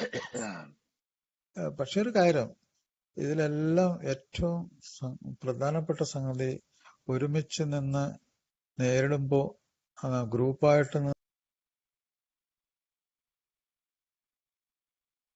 ഇന്റലിജൻസ്, ആ ബുദ്ധിശക്തി, ആ വേർതിരിച്ചറിയാനുള്ള കഴിവ്, അതിൽ കൂടിയാണ് അയാള് ഈ ആത്മീയതയെ കണ്ടെത്തുന്ന. വാസ്തവത്തിൽ ആത്മീയത എന്റെ അഭിപ്രായത്തിൽ എയിലെ അവസാനത്തെ ഒരു പരിപാടിയായിട്ടാണ് ഞാൻ മിക്കവാറും ആൾക്കാരിൽ കണ്ടേക്കുന്നത്. അല്ലാതെ എനിക്ക് ആത്മീയ ദർശനം ഉണ്ടായി, ഞാൻ ആത്മീയതയുടെ ഉള്ളിലാണെന്നും അന്ധമായിട്ടുള്ള ആത്മീയ വിശ്വാസത്തില് ഇതിൽ വന്ന പല ആൾക്കാർക്കും ഞാൻ കണ്ടേക്കുന്നത്, ഒന്നിലെ അവർക്ക് സൈക്കോളജിക്കൽ ഒരു സൈക്യാട്രിക് പ്രോബ്ലംസ് ഉണ്ടായിരുന്നു. പല ആൾക്കാരും സ്ലിപ്പായി പോയിരുന്നു. അവസാനമാണ് വാസ്തവത്തില് ചികിത്സ കൊണ്ടാണ് വാസ്തവത്തില് പല ആൾക്കാരും മെച്ചപ്പെട്ട്. ഞാൻ ഒത്തിരി ആൾക്കാരിൽ അത് കണ്ടിട്ടുണ്ട്. അത് ഇവിടെ നമ്മുടെ മനുഷ്യനിലെ ഒരു കാര്യം പറയാൻ ഞാൻ ആഗ്രഹിക്കുന്നുണ്ട്. നമ്മുടെ തലച്ചോറിന് മദ്യാസക്തി ഒരു തലച്ചോറിന്റെ രോഗമാണെന്ന് എല്ലാവർക്കും, ഏത് കുഞ്ഞിനും ഇപ്പോൾ അറിയാം. അടിത്തറ അവിടെ തന്നെയാണ്. തലച്ചോറാണ് എല്ലാത്തിനും നിയന്ത്രിക്കുന്നത്. നമ്മുടെ ഈ തലച്ചോറിന് വലതു ഭാഗം ഇടതു ഭാഗം രണ്ട് ഭാഗമുണ്ട്. ഇതില് ഇന്ന് ഞാൻ വായിച്ചൊരു ഈ നിഷേധത്തിനെ പറ്റി പറഞ്ഞപ്പോ മനസ്സിലാക്കിയ ഒരു കാര്യമുണ്ട്. അതിലൊരു രോഗമുണ്ട്. ആ രോഗത്തിന്റെ പേരാണ് ഏലിയൻ ഹാൻഡ്. അതായത് ഈ രോഗം ബാധിച്ച ആൾക്ക്, നമ്മുടെ ഇപ്പൊ ഇടത്തെ കൈയുണ്ട്, വലത്തെ കൈയുണ്ട്. ഈ ഇടത്തെ കൈ ഭയങ്കര കുഴപ്പക്കാരനാണ്. ഇങ്ങനെ ഈ രോഗം ബാധിച്ച ആളുകൾക്ക്, ഈ രോഗം ബാധിച്ച ആളുകളുടെ ഇടത്തെ കൈ അയാൾ ഉപദ്രവിക്കും. ചിലപ്പോ ആ ഇടത്തെ കൈ കൊണ്ട് അയാൾ കഴുത്തില് ഇങ്ങനെ കുത്തിപ്പിടിക്കും, സ്വന്തം കഴുത്തില്. അപ്പൊ വലത്തെ കൈ വന്ന് ഈ ഇടത്തെ കൈ അടിച്ചു വലിച്ചു മാറ്റും, അല്ലെങ്കിൽ മുറുക്കി പിടിക്കും. കാരണം അല്ലെങ്കിൽ ഈ ഇടത്തെ കൈ അയാളെ തന്നെ കൊല്ലും. അപ്പൊ ഈ ഇടത്തെ കൈ ഇങ്ങനെ മുടി പിടിച്ച് വലിക്കും, കഴുത്ത് പിടിച്ച് അടിക്കും, സ്വന്തമായിട്ട് ഉപദ്രവിക്കും. അപ്പൊ അതിനെല്ലാം ആകെപ്പാടെ അയാൾക്ക് ചെറുക്കാനുള്ളത് ഈ വലത്തെ കൈ കൊണ്ടാണ്. ആ വലത്തെ കൈ കൊണ്ട് അയാൾ കഴിയുന്നതൊക്കെ ചെയ്യും. അപ്പൊ ഇങ്ങനത്തെ ഈ രോഗം മദ്യപാന രോഗത്തിലുണ്ട് കേട്ടോ. അത് മദ്യപാന രോഗത്തിൽ അത് വരാം. അത് തലച്ചോറിനെ ബാധിക്കുന്ന പല പ്രധാനപ്പെട്ട രോഗങ്ങളും വരുന്നുണ്ട്. അതായത് ഈ ഇടതും വലതുമായിട്ട് തലച്ചോറിന്റെ ഭാഗത്തിനെ കണക്ട് ചെയ്യുന്ന ഒരു ഇതുണ്ട്. അതിന് കോർപ്പസ് കലോസം എന്നൊക്കെ ഇംഗ്ലീഷിൽ പറയും. ആ ഭാഗത്തെ രക്തപ്രവാഹത്തിന് തടസ്സം സംഭവിച്ചു കഴിഞ്ഞാൽ ഇത് ഈ ഏലിയൻ ഹാൻഡ്, ഈ മായ വിലാസം കാണിക്കുന്ന ഈ ഇടത് കൈ, ഈ കൈ പ്രവർത്തിക്കാൻ തുടങ്ങും. അപ്പോ എന്താ വെച്ചാൽ നമ്മുടെ ഉള്ളിൽ ഇതിന്റെ ഈ ഇടതും വലതുമായിട്ടുള്ള ഭാഗങ്ങള്, ഇടത്തെ ബ്രെയിൻ, കൈക്ക് ഓപ്പോസിറ്റ് ആണ് നമ്മുടെ ബ്രെയിൻ. നമ്മുടെ ഇടത്തെ കൈയെ നിയന്ത്രിക്കുന്ന തലച്ചോറിന്റെ വലതുഭാഗവും വലത്തെ കൈയെ നിയന്ത്രിക്കുന്ന തലച്ചോറിന്റെ ഇടതുഭാഗമാണ്.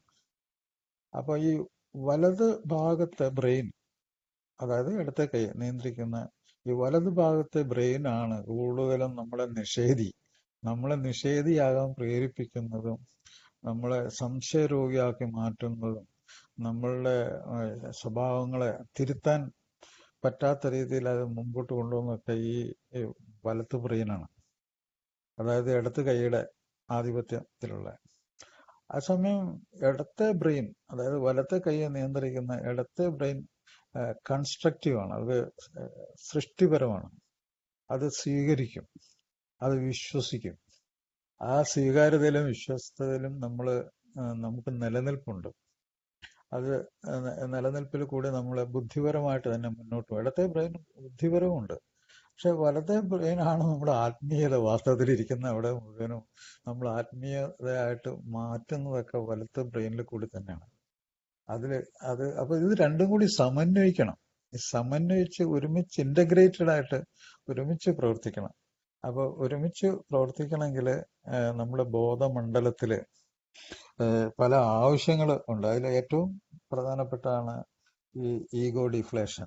ഈ നമ്മളെക്കാൾ വലിയ ശക്തിയെ നമ്മൾ നിശ്ചയിച്ച് ഞാനാണ് ആ വലിയ സംഗതി, ഞാനാണ് ദൈവം എന്നുള്ള ആ ഒരു അഹന്ത, ആ കേമത്തരം, ആ ഞാനാണൊരു കുന്തം എന്നുള്ള ആ ഒരു സംഗതി, അതിന് തുടക്കത്തിലെ തന്നെ അതിന്റെ തലക്കെട്ട് കൊടുക്കും. നമ്മുടെ പ്രോഗ്രാമിൽ ആദ്യം മുതൽ തന്നെ അതില് ആ ഈഗോ ഡിഫ്ലേറ്റ് ചെയ്യാൻ നമ്മൾ അറിയാതെ തന്നെ ആദ്യമായിട്ട് വരുന്ന ഓരോരുത്തരിലേക്കും അത് നമ്മൾ പടികളിൽ കൂടിയാണെങ്കിലും നമ്മുടെ സുഹൃത്തുക്കളുടെ എളിമയോടുള്ള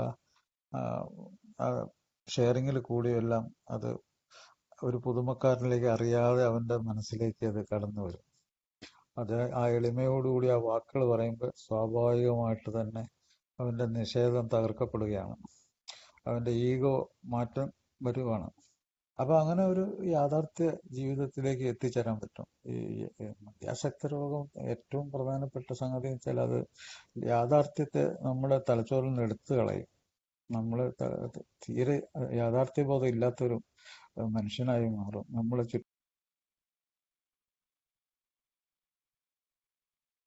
ഈ റിലേഷൻ തന്നെ വാസ്തവത്തിൽ ഒരു ബോധമാണെന്ന് എല്ലാവർക്കും അറിയാം. പക്ഷെ ആ റിലേഷൻ ഇല്ലാതാവും. അതുകൂടാതെ നമ്മുടെ ശരീരത്തിനോടുള്ള നമ്മുടെ ബന്ധവും മനസ്സിനോടുള്ള ബന്ധവും പോകും. ഇതെല്ലാം പോയി കഴിഞ്ഞാൽ പിന്നെ എവിടെ നിന്നാണ് ആത്മീയത വരുന്നത്? അപ്പൊ നമ്മൾ ആദ്യം ഒരു പുതുമക്കാരൻ വരുമ്പോൾ അവന് വേണ്ടത് ഒരു ബന്ധം, ഒരു റിലേഷൻ, നമ്മള് ഗ്രൂപ്പിലെ ഒരു ബന്ധം. ആ ബന്ധത്തിൽ കൂടി യാഥാർത്ഥ്യത്തിലേക്ക് അവനെ പതുക്കെ കടത്തിയിട്ട് അവന്റെ ശരീരം എത്ര പ്രാധാന്യമുള്ളതാണ്, അവന്റെ മനസ്സ് എത്ര പ്രാധാന്യമുള്ളതാണ്, അതിന്റെ നടുക്ക് സെന്ററിൽ നിൽക്കുന്ന ഈ ആത്മീയ ബോധം എത്രമാത്രം വലിപ്പമുള്ളതാണെന്ന് അവനെ മനസ്സിലാക്കുമ്പോൾ ഒരു ഏകാരന് രക്ഷപ്പെടാതിരിക്കാൻ പറ്റില്ലെന്നാണ് എന്റെ അഭിപ്രായം. എന്റെ പല സുഹൃത്തുക്കളും നമുക്ക് ഒരു മാഷക്ക് ഇറങ്ങി പോകണം, മാഷക്ക് വേറൊരു മീറ്റിംഗ് ഉണ്ട്. അപ്പൊ നമുക്ക് ഏതായാലും എല്ലാവർക്കും വളരെ സന്തോഷം നിറഞ്ഞ ഒരു ഒരു ജീവിതം ആൽക്കഹോളിക്സ് അനോണിമസിന്റെ ഈ മാർഗത്തിലൂടെ ലഭിക്കട്ടെ. ഇന്നത്തെ ഈ പ്രോഗ്രാം വളരെ ഗംഭീരമായിരുന്നു. ഇത് മാഷിലെ ഈ പ്രസന്റേഷൻ വളരെ നല്ലതായിരുന്നു. ഇത് ഈ സമയത്ത് ഒരു അത്യാവശ്യം കൂടിയാണ്. കാരണം വെച്ചാൽ നമ്മൾ ഈ കോവിഡിന്റെ സമയത്ത് ഈ ഒരു പ്രസന്റേഷൻ വളരെ അത്യാവശ്യമാണ്. അപ്പൊ എല്ലാവർക്കും നന്ദി നേർന്നുകൊണ്ട് താങ്ക് യു.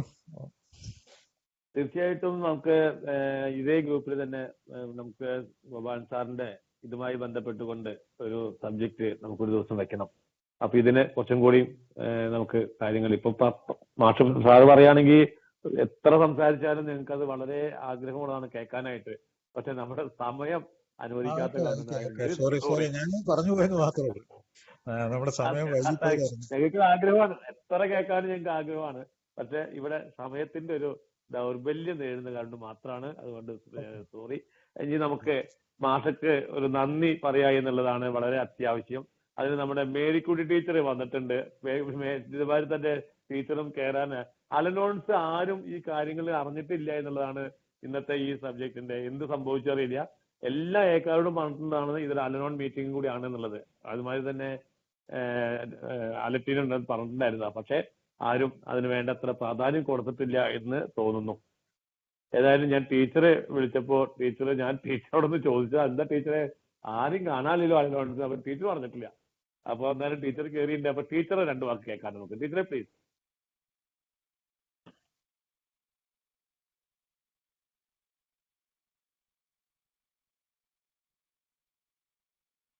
ടീച്ചർ കേൾക്കുന്നില്ലേ? മൈക്ക് ഓപ്പൺ ചെയ്യണം ടീച്ചറെ.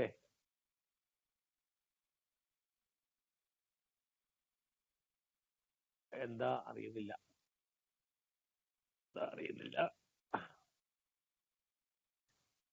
ഹലോ ഓക്കെ നമുക്ക് ഹലോ, ഞാൻ കൊല്ലത്തുനിന്നാണ്. ജൈജുവിന്റെ വൈഫാ.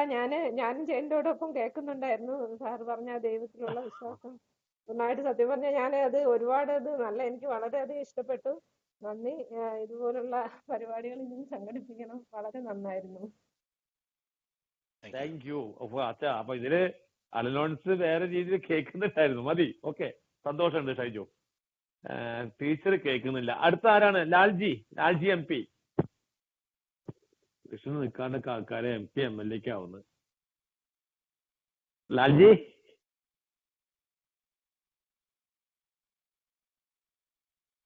എന്താണ് സംഭവം എന്ന് മനസ്സിലാവുന്നില്ലല്ലോ.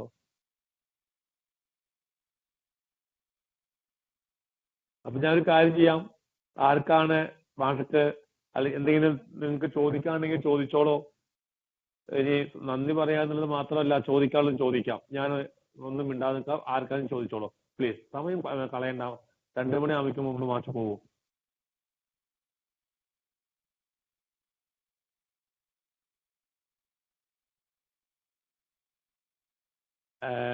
കോഴിക്കോട് നമ്മുടെ ഷിനോജ്. ഹലോ. യെസ്. ഞാൻ 2 വാക്ക് പറയട്ടെ? കേൾക്കണ്ടേ? പറഞ്ഞോളൂ. അതേപോലെ ഒരു മധ്യസ്ഥനാണ്. ദൈവാനുഗ്രഹത്താനും ആൽക്കഹോളിക്സ് അനോണിമസ് എന്ന ഇന്നത്തെ ഫെലോഷിപ്പിലൂടെ സഞ്ചരിക്കുന്നതുകൊണ്ട് ഇന്ന് കുടിച്ചിട്ടില്ല. എന്റെ പേര്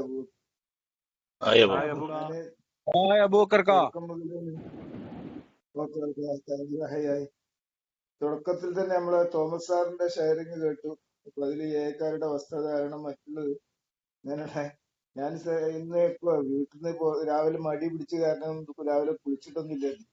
കുളിക്കേണ്ട വലിയ അശുദ്ധിയൊന്നുമില്ല, പിന്നെ ചെറിയ അശുദ്ധി പക്ഷെ ഈ ആൽക്കോഹോളിക്സ് അനോണിമസിന്റെ ഇതെന്നല്ല, ഈ നല്ല പരിപാടികൾക്ക് പോകുമ്പോൾ നമ്മൾ വൃത്തിയായിട്ട് നിക്കണം. നല്ല എന്റെ ഭാര്യ ചോദിക്കും, നിങ്ങളെന്തിനാ ഈ വീട്ടിൽ നിന്ന് ഇപ്പൊ ഈ പുറത്തു പോകുന്നില്ല, ആ കള്ളിത്തുണിയോ ബനിയനും മാത്രം ഇട്ടാ പറയുന്ന, വേറുള്ളവർക്ക് ഇത് അലക്കേണ്ട ആവശ്യമില്ല.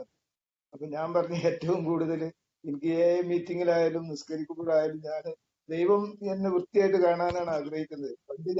പണ്ട് ഞാൻ എങ്ങനെ നടന്നു എന്നുള്ളതല്ല. അപ്പൊ അതുകൊണ്ട് ആദ്യം നിന്നോട് അന്ന് മാഷ കാത്തു നിൽക്കുമ്പോ അതുവരെയുള്ള ഷെയറിങ്ങിന് ക്ഷണിച്ചപ്പോ ഞാൻ വരാറിഞ്ഞാണ്, ഞാൻ കുടിക്കാൻ പോയി. എന്തായാലും ഇത് വളരെയധികം ഞാൻ ഇങ്ങനെ ഒരു ടോക്ക് ആദ്യം അന്വേഷണത്തിന്റെ ഇതിനുള്ളത് നമ്മള് മൂന്നാം പടി വരെയാണ് നമ്മള് പല ടോക്കുകളും കേട്ടിട്ടുണ്ടെങ്കിലും മാഷ് അത് ഒരു അതിനെയൊക്കെ വളരെയധികം വേറൊരു തരത്തിലൂടെ കൊണ്ടുപോയത് വലിയ അഭിനന്ദനം അറിയിക്കുന്നു മാഷ്. മാഷ് പൊക്കി പറയില്ല. ഞാനത് ചിലതൊക്കെ നോട്ട് ചെയ്തിട്ടുണ്ട്. അങ്ങനെ ഈ നമുക്ക് കിട്ടുന്ന അറിവുകള്, ഈ ആത്മീയമായ ഈ അനുഭവം, ഞാനിപ്പോ ലോക്കിലൊക്കെ കുടുങ്ങി കിടക്കുന്ന അവസ്ഥയില് നമുക്ക് ഇതിൽ നിന്നൊക്കെ മുക്തമാകാന് ഒന്നും കൂടെ സഹായകരമാകുന്നുണ്ട് ആ സംസാരം. അത് വളരെയധികം നന്നായി ചെയ്തു. ഇനി അതിനെ പറ്റി കൂടുതൽ നമുക്ക് വിശകലനം നടത്താൻ നമ്മളെ ഗ്രൂപ്പിലൊക്കെ സമയമുണ്ട്. എന്തായാലും 4 മണി വരെയുള്ള ടൈം നമ്മളെ ഈ ഗ്രൂപ്പിൽ തന്നെ ഉണ്ട്. അപ്പൊ അതിന് കൂടുതൽ ചർച്ച ചെയ്യാൻ സമയം ആയിരുന്നു കവരുന്നില്ല. വളരെയധികം എക്സലന്റ് ആയിക്കണം മാഷെ. നല്ല ഒരു ഓക്കെ, താങ്ക് യു. കൂടുതൽ വിശദീകരിക്കുന്ന സമയമില്ല.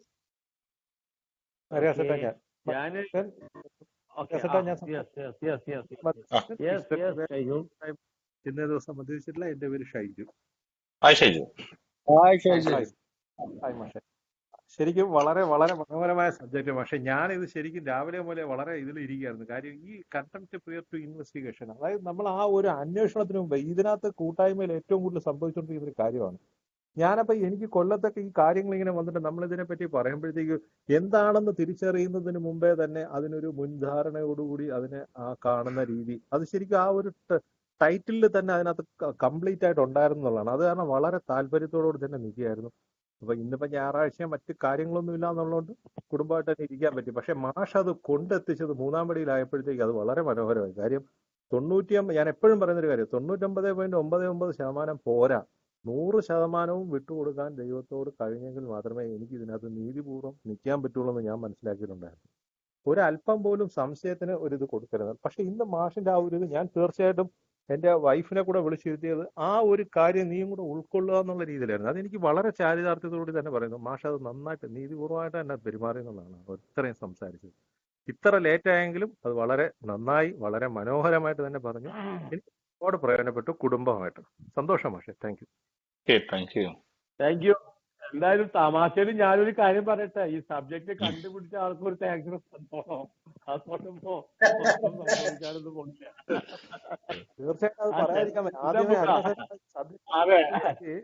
അതെ, ഒരു സബ്ജക്ട് കണ്ടുപിടിക്കുക എന്ന് പറഞ്ഞാൽ അത്ര ഈസി അല്ല. ആദ്യം ഈ സബ്ജക്ട് പറയുമ്പോഴത്തേക്ക് ഇത് എവിടുത്തെ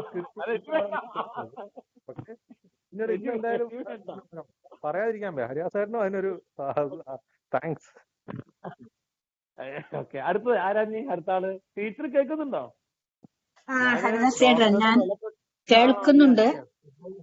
അപ്പൊ ഞാൻ ഇന്നത്തെ എന്റെ ഒരു അവസ്ഥ എന്ന് പറഞ്ഞാൽ, ഞാനേ കുറച്ചു നേരം പറഞ്ഞു കഴിഞ്ഞ് അന്നേരം അത് കഴിഞ്ഞ് കയറി മാഷിന്റെ സംസാരം കുറച്ച് കേട്ട് അതിന്റെ ഇടയ്ക്ക് വേറെ ചില കാര്യങ്ങൾ വന്നതുകൊണ്ട് അത് ഒന്ന് ശരിയായി ഗ്രഹിക്കാൻ എനിക്ക് കഴിഞ്ഞില്ല. പിന്നെ ഇപ്പൊ നിങ്ങൾ വിളിച്ചപ്പം സംഭവിച്ചത് എന്നാന്ന് വെച്ചാൽ ഞാനും മാഷും കൂടി അമ്മേനെ പിടിച്ച് എഴുന്നേൽപ്പിക്കുമായിരുന്നു. അപ്പൊ ഇതിങ്ങനെ മ്യൂട്ട് ചെയ്ത് വെച്ചിട്ട് എനിക്ക് പെട്ടെന്ന് അത് അൺമ്യൂട്ട് ആക്കാനും പറ്റിയില്ല. അങ്ങനെ താമസിച്ചതാണ്. അതുകൊണ്ട് ഞാൻ ഇന്നത് നന്ദി പറയാൻ യോഗ്യയല്ല. ബിനോയ് മാഷിക്ക് നന്ദി പറയാൻ ഇഷ്ടമില്ലാഞ്ഞിട്ടല്ല, ശരിയായി ഞാൻ കേട്ടില്ല, എന്റെ കുഴപ്പമാണ്. അതുകൊണ്ട് ഞാൻ ആ കാര്യങ്ങൾ മനസ്സിലാകാത്തത് കൊണ്ട് ഞാൻ ഒന്നും പറയുന്നില്ല കാര്യത്തെ കുറിച്ച്. ഓക്കെ. അടുത്തത് സനോജ് കേൾക്കുന്നുണ്ടോ? സനോജ് കോഴിക്കോട്. സുഹൃത്തുക്കളെ, ഞാൻ മദ്യാസക്തൻ. ദൈവാനുഗ്രഹത്താലും 7 കൂട്ടായ്മയിലായതിനുകൊണ്ട് ഞാൻ മദ്യപിച്ചില്ല. എന്റെ പേര് ഷിനോജ്. എന്തായാലും ഞാൻ ഇതിൽ കയറാൻ കുറച്ച് നേരം വൈകിപ്പോയി. പറഞ്ഞാല് ഞാൻ ആദ്യം എറണാകുളം ഇന്റർഗ്രൂപ്പിലേക്ക് കയറി. അത് കഴിഞ്ഞിട്ട് പിന്നെ കണ്ണൂരിലേക്ക് കയറി. 2 വിഷയം കുറച്ച് കേട്ട്. അത് കഴിഞ്ഞിട്ട് പിന്നെ ഞാൻ അത് ആലോചിച്ച് എപ്പോഴും ഒന്ന് കണ്ടിട്ടുണ്ട്. ഞാൻ ഇത് ജനമൈത്രി ഗ്രൂപ്പില് മാഷയുടെ ഈ സ്പീച്ച് ഉണ്ടെന്നുള്ള ഞാൻ കണ്ടിട്ടുണ്ട്. പക്ഷെ കാണുന്നില്ലല്ലോ, ഇന്നൊന്നും വന്നില്ലല്ലോ. നോക്കുമ്പോ 26-ാം തീയതി ഡേറ്റിലാണ് അത് ഉള്ളത്. ഇന്നത്തെ ഇതിലൊന്നും കാണുന്നില്ല. അപ്പൊ വേഗം കയറിയാണ്. പക്ഷെ മാഷയുടെ അവസാന ഭാഗം കുറച്ചേ കേൾക്കാൻ പറ്റിയിട്ടുള്ളൂ. എന്തായാലും ഹരിദാസ് ചേട്ടാ ഒന്ന് ഇമെയിലിൽ റെക്കോർഡ് ചെയ്ത് ഒന്ന് അയച്ചു തരണം. കേൾക്കാൻ എന്റെ പെണ്ണുങ്ങളും കൂടെ അപ്പുറം കേൾക്കാൻ വെച്ചിട്ടാണ്. അപ്പോ എന്തായാലും അയച്ചു തരണം. ഡോക്ടറുടെ ഞാൻ കേട്ടിരുന്നു. ഡോക്ടർക്ക് എന്തായാലും ഒരു അവസരം ആ വിഷയത്തിന് ഒന്ന് കൊടുക്കണമെന്ന് അഭ്യർത്ഥിക്കുകയാണ് ഹരിദാസ് ചേട്ടാ. Thank you.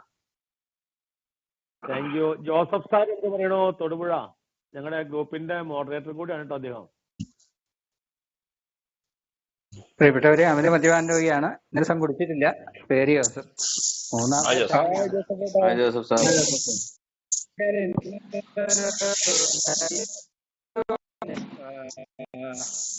ബിനോയ് മാഷ് വല്ലാതെ ഈ ചെറിയ സമയം കൊണ്ടേ ആത്മീയതയുടെ എല്ലാ തലങ്ങളും ഫേസ്ബുക്കിൽ എങ്ങനെ കൃത്യമായിട്ട് പറഞ്ഞു അത് മുഴുവൻ നമുക്ക് വേണ്ടി കൃത്യമായിട്ട് പറഞ്ഞു എന്നുള്ളതാണ്. എനിക്ക് വളരെ എല്ലാം എടുത്തു വെച്ച് സമാധാനത്തോടെ ഇരുന്ന് കേൾക്കാനും പറ്റി. അതൊരു ഈ സ്പെൻസറിന്റെ ഈ ഇത് ഇംഗ്ലീഷും മലയാളത്തിലൊക്കെ വായിച്ചു നോക്കിയിട്ട് എനിക്ക് സത്യത്തിൽ ആളുകൾ പിടികിട്ടുന്നില്ല. ഞാൻ ഷൈജുമായിട്ട് സംസാരിക്കുകയും ചെയ്തു. അവജ്ഞയെന്ന പേരല്ല വിഷയം, വാക്കുകളിലല്ല, അതിന്റെ യഥാർത്ഥ അർത്ഥം അതെന്ന് മനസ്സിലായി. മുൻവിധികളില്ലാതെ നമുക്ക് സമീപിക്കാൻ തുറന്ന മതി. അതിനെ എങ്ങനെ നമുക്ക് നമ്മുടെ ആത്മീയത നമ്മളെ അതെങ്ങനെ സഹായിക്കുന്നു, സത്യസന്ധമായിരിക്കേണ്ടതും തുറന്ന മനസ്ഥിതിയോടെ ഇരിക്കേണ്ടതും ഒക്കെ നമ്മൾ എങ്ങനെ നമുക്ക് പ്രോഗ്രാം നമ്മളെ അതിലൂടെ സഹായിക്കുന്നു എന്നുള്ള കാര്യങ്ങളെല്ലാം അതോ എനിക്കറിയില്ല. ഇന്നൊരു അദൃശ്യ കരങ്ങൾ കൂടെ ബിനോയ് മാസ്റ്റർ കൂടുതൽ ഉണ്ടായിരുന്നു വിശ്വസിക്കുന്നു. അത് ആ വലിയ ശക്തിയുടെ ഇടപെടലായിരിക്കാം. അതുപോലെ തന്നെ ഞാൻ എപ്പോഴും ആൽക്കോട്സ് അനോണിമസ് വന്നപ്പോൾ എന്നെ ഏറ്റവും ആകർഷിച്ച ഒരു കാര്യം ഈ പ്രവൃത്തിയില്ലാത്ത വിശ്വാസം മൃതമാണ്.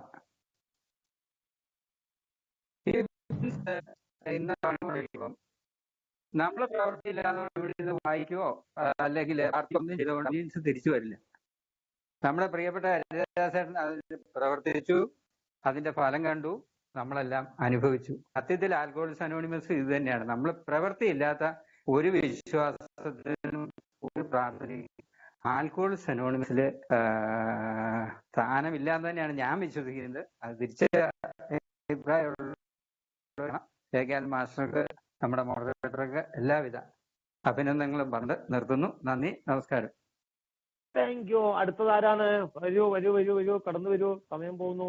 സാൻഡോ. സാൻഡോ ഡ്യൂട്ടിയിലാണോ?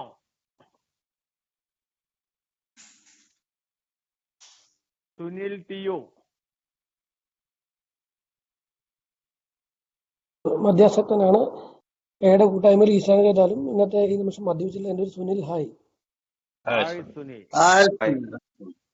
ഇന്ന് ശരിക്കും പറഞ്ഞാല് ഈ പ്രോഗ്രാം ഒന്ന് അറ്റൻഡ് ചെയ്യാനായിട്ട് പറ്റാത്ത ഒരു സാഹചര്യമായിരുന്നു. എന്നാലും അവസരം കിട്ടിയപ്പോൾ കയറിയപ്പോഴേക്കും ഏകദേശം കഴിയുകയും ചെയ്തു.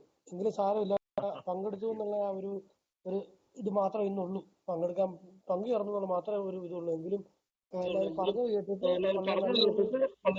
വിഷയമാണ് അവതരിപ്പിച്ചെന്ന് തോന്നുന്നു. എന്തായാലും മാഷിനും നമ്മുടെ ഹരിദാസ് ചേട്ടനും മോഡറേറ്റർ ആയിരുന്ന എല്ലാവർക്കും, നമുക്ക് എല്ലാവർക്കും ഒരു നല്ലത് ആശംസിച്ചുകൊണ്ട് ഞാൻ എന്റെ വാക്കുകൾ അവസാനിപ്പിക്കുന്നു. നന്ദി, നമസ്കാരം. അടുത്തത് അനീഷൻ, ബാംഗ്ലൂർ. സോറി, ഞാൻ ഡ്യൂട്ടിയിലായിരുന്നത് കേൾക്കാൻ പറ്റിയില്ല. എന്നായിരുന്നാലും പങ്കുചേരാൻ പറ്റി. എന്നാലും ബിനോയ് മാസ്റ്ററെ ഞാൻ 2-3 പ്രാവശ്യം ഞാൻ കേട്ടിട്ടുണ്ട്, ഡയറക്റ്റ് കേട്ടിട്ടുള്ള ആളാണ്. പക്ഷെ എന്തായാലും ബിനോയ് മാഷിനും പിന്നെ ഹരിദാസേട്ടൻ പറഞ്ഞ പോലെ ഈ സബ്ജക്ട് കണ്ടുപിടിച്ച ഹരിദാസേട്ടനും വളരെയധികം നന്ദിയുണ്ട്. നിങ്ങള് സബ്ജക്ട് തന്നെ പറഞ്ഞ, കാരണം അതൊക്കെ പറയാണ്ടിരിക്കാൻ പറ്റൂലല്ലോ, മോശല്ലേ? അല്ല അതിലെന്തായാലും പറയണേ, കാരണം അത് ഒരു സബ്ജക്ട് കണ്ടുപിടിക്കാന്ന് പറഞ്ഞാൽ വളരെ പ്രയാസമുള്ള കാര്യമാണ്. കാരണം അത് വളരെ പ്രാധാന്യം അർഹിക്കുന്ന കാര്യം തന്നെയാണ്. കാരണം ഒരു വിഷയത്തെക്കുറിച്ച് സംസാരിക്കണമെങ്കിലും കാരണം ഇതൊക്കെ ഒരുപാട് സ്റ്റഡിയൊക്കെ ചെയ്തിട്ടൊക്കെ ചെയ്യുന്നല്ലേ. നമ്മളൊക്കെ ഇപ്പൊ കേട്ടിരിക്കുമ്പോൾ നമുക്കതൊരു സുഖം കിട്ടും. പക്ഷെ ഇതിന്റെ ഉള്ളിലുള്ളൊരു കഷ്ടപ്പാട് ഭയങ്കരം തന്നെയാ. കാരണം നമ്മളെപ്പോലുള്ളൊരു മദ്യപാനീനൊക്കെ നേരാക്കി കൊണ്ടുവരണമെങ്കിൽ ഒരുപാട് കഷ്ടം സഹിക്കുന്ന ഒരുപാട് പഴമക്കാരുണ്ട്. അവരൊക്കെ ഓർത്ത് അവരൊക്കെ ആലോചിക്കുമ്പോഴാണ് ഞാനൊക്കെ ഒരുപാട് തെണ്ടിത്തരം ചെയ്യുമ്പോ ഇപ്പൊ മാറി നിൽക്കുമ്പോൾ ഇതൊക്കെ മനസ്സിലാവും തുടങ്ങുന്ന തന്നെ മനസ്സിലാവുന്നത്. അതുകൊണ്ട് വളരെ സന്തോഷമുണ്ട്. കാരണം ഇത്രയും മീറ്റിങ്ങിലൊക്കെ ഇത്രയൊക്കെ വിഷയാവതരണമൊക്കെ നമുക്ക് ഒരുപാട് നല്ല ഗുണങ്ങളും ജീവിതത്തെ ഒരു നേരിട്ട് കാണാൻ തന്നെ ആ ഒരു നമുക്കില്ലാത്ത പോയൊരു ഭാഗ്യം നിങ്ങളുടെ കൂടി കിട്ടുന്നുണ്ടല്ലോ. കാരണം നമുക്കൊന്നും ചിന്തിക്കാൻ പറ്റാത്തടത്തിലാണല്ലോ ഓരോന്ന്. അതുകൊണ്ട് തന്നെ ഒരുപാട് ആൾക്കാർക്ക് നല്ല ഉപകാരമുണ്ട് ഈ ഓൺലൈൻ മീറ്റിംഗ് ഒക്കെ. കാരണം എന്റെ റിക്കവറിയിലെ ഒരു 10% ഇപ്പോ ആ റിലാപ്സ് സംഭവിച്ചപ്പോ വന്നത് ഈ ഓൺലൈൻ മീറ്റിംഗ് തന്നെയാണ്. ഫിസിക്കൽ മീറ്റിങ്ങിനെ കുറ്റം പറഞ്ഞല്ല, അതിലില്ലാത്ത ഒരുപാട് കാര്യങ്ങൾ ഒരുപാട് ആൾക്കാർ ബന്ധപ്പെടുന്ന സമയത്ത് ആ ഒരു ശക്തി ശരിക്കും പറഞ്ഞാൽ അനുഭവിച്ച് അറിയുന്നുണ്ട് ഇപ്പോ. അതുകൊണ്ട് എല്ലാവർക്കും സുഖത്തിന് നല്ല നാളുകൾ നേരുന്നു. വിനയ് ഭാഷനും എല്ലാവർക്കും താങ്ക് യു ഹരിദാസേട്ടാ. Thank you Aneeshan, thank you. Raghu Palakkad.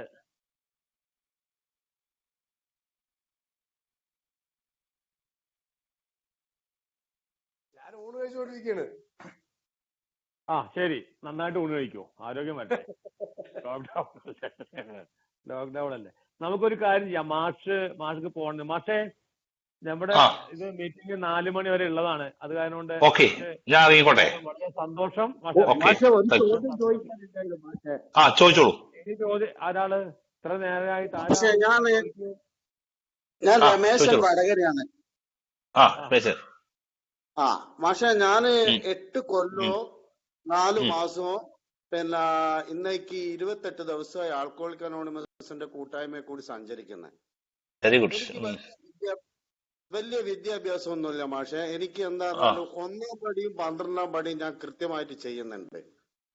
ബാക്കിയൊന്നും എനിക്ക് ചെയ്ത് ആകാനാകുന്നില്ല. എന്താ പറഞ്ഞാൽ എനിക്ക് വലിയ വിദ്യാഭ്യാസം ഇല്ല, കൃത്യമായിട്ട് ഇത് വായിക്കാൻ അറിഞ്ഞൂടാ. അപ്പൊ ഞാൻ എന്ത് ചെയ്യണം മാഷെ?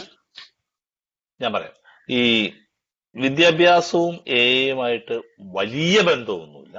വിദ്യാഭ്യാസം ഉണ്ടെങ്കിൽ കുറച്ചും കൂടി എളുപ്പത്തിൽ കാര്യങ്ങൾ, അതായത് പുസ്തകങ്ങളുടെ ഒക്കെ സഹായത്തോടെ മനസ്സിലാക്കാനുള്ള സഹായമുണ്ട് എന്ന് മാത്രമേ ഉള്ളൂ. പക്ഷെ വിദ്യാഭ്യാസമുള്ള എല്ലാവരും മനസ്സിലാക്കിക്കൊള്ളണമെന്നില്ല. മനസ്സുണ്ടാവുക എന്നുള്ളത് തന്നെയാണ് ഏറ്റവും വലുത്.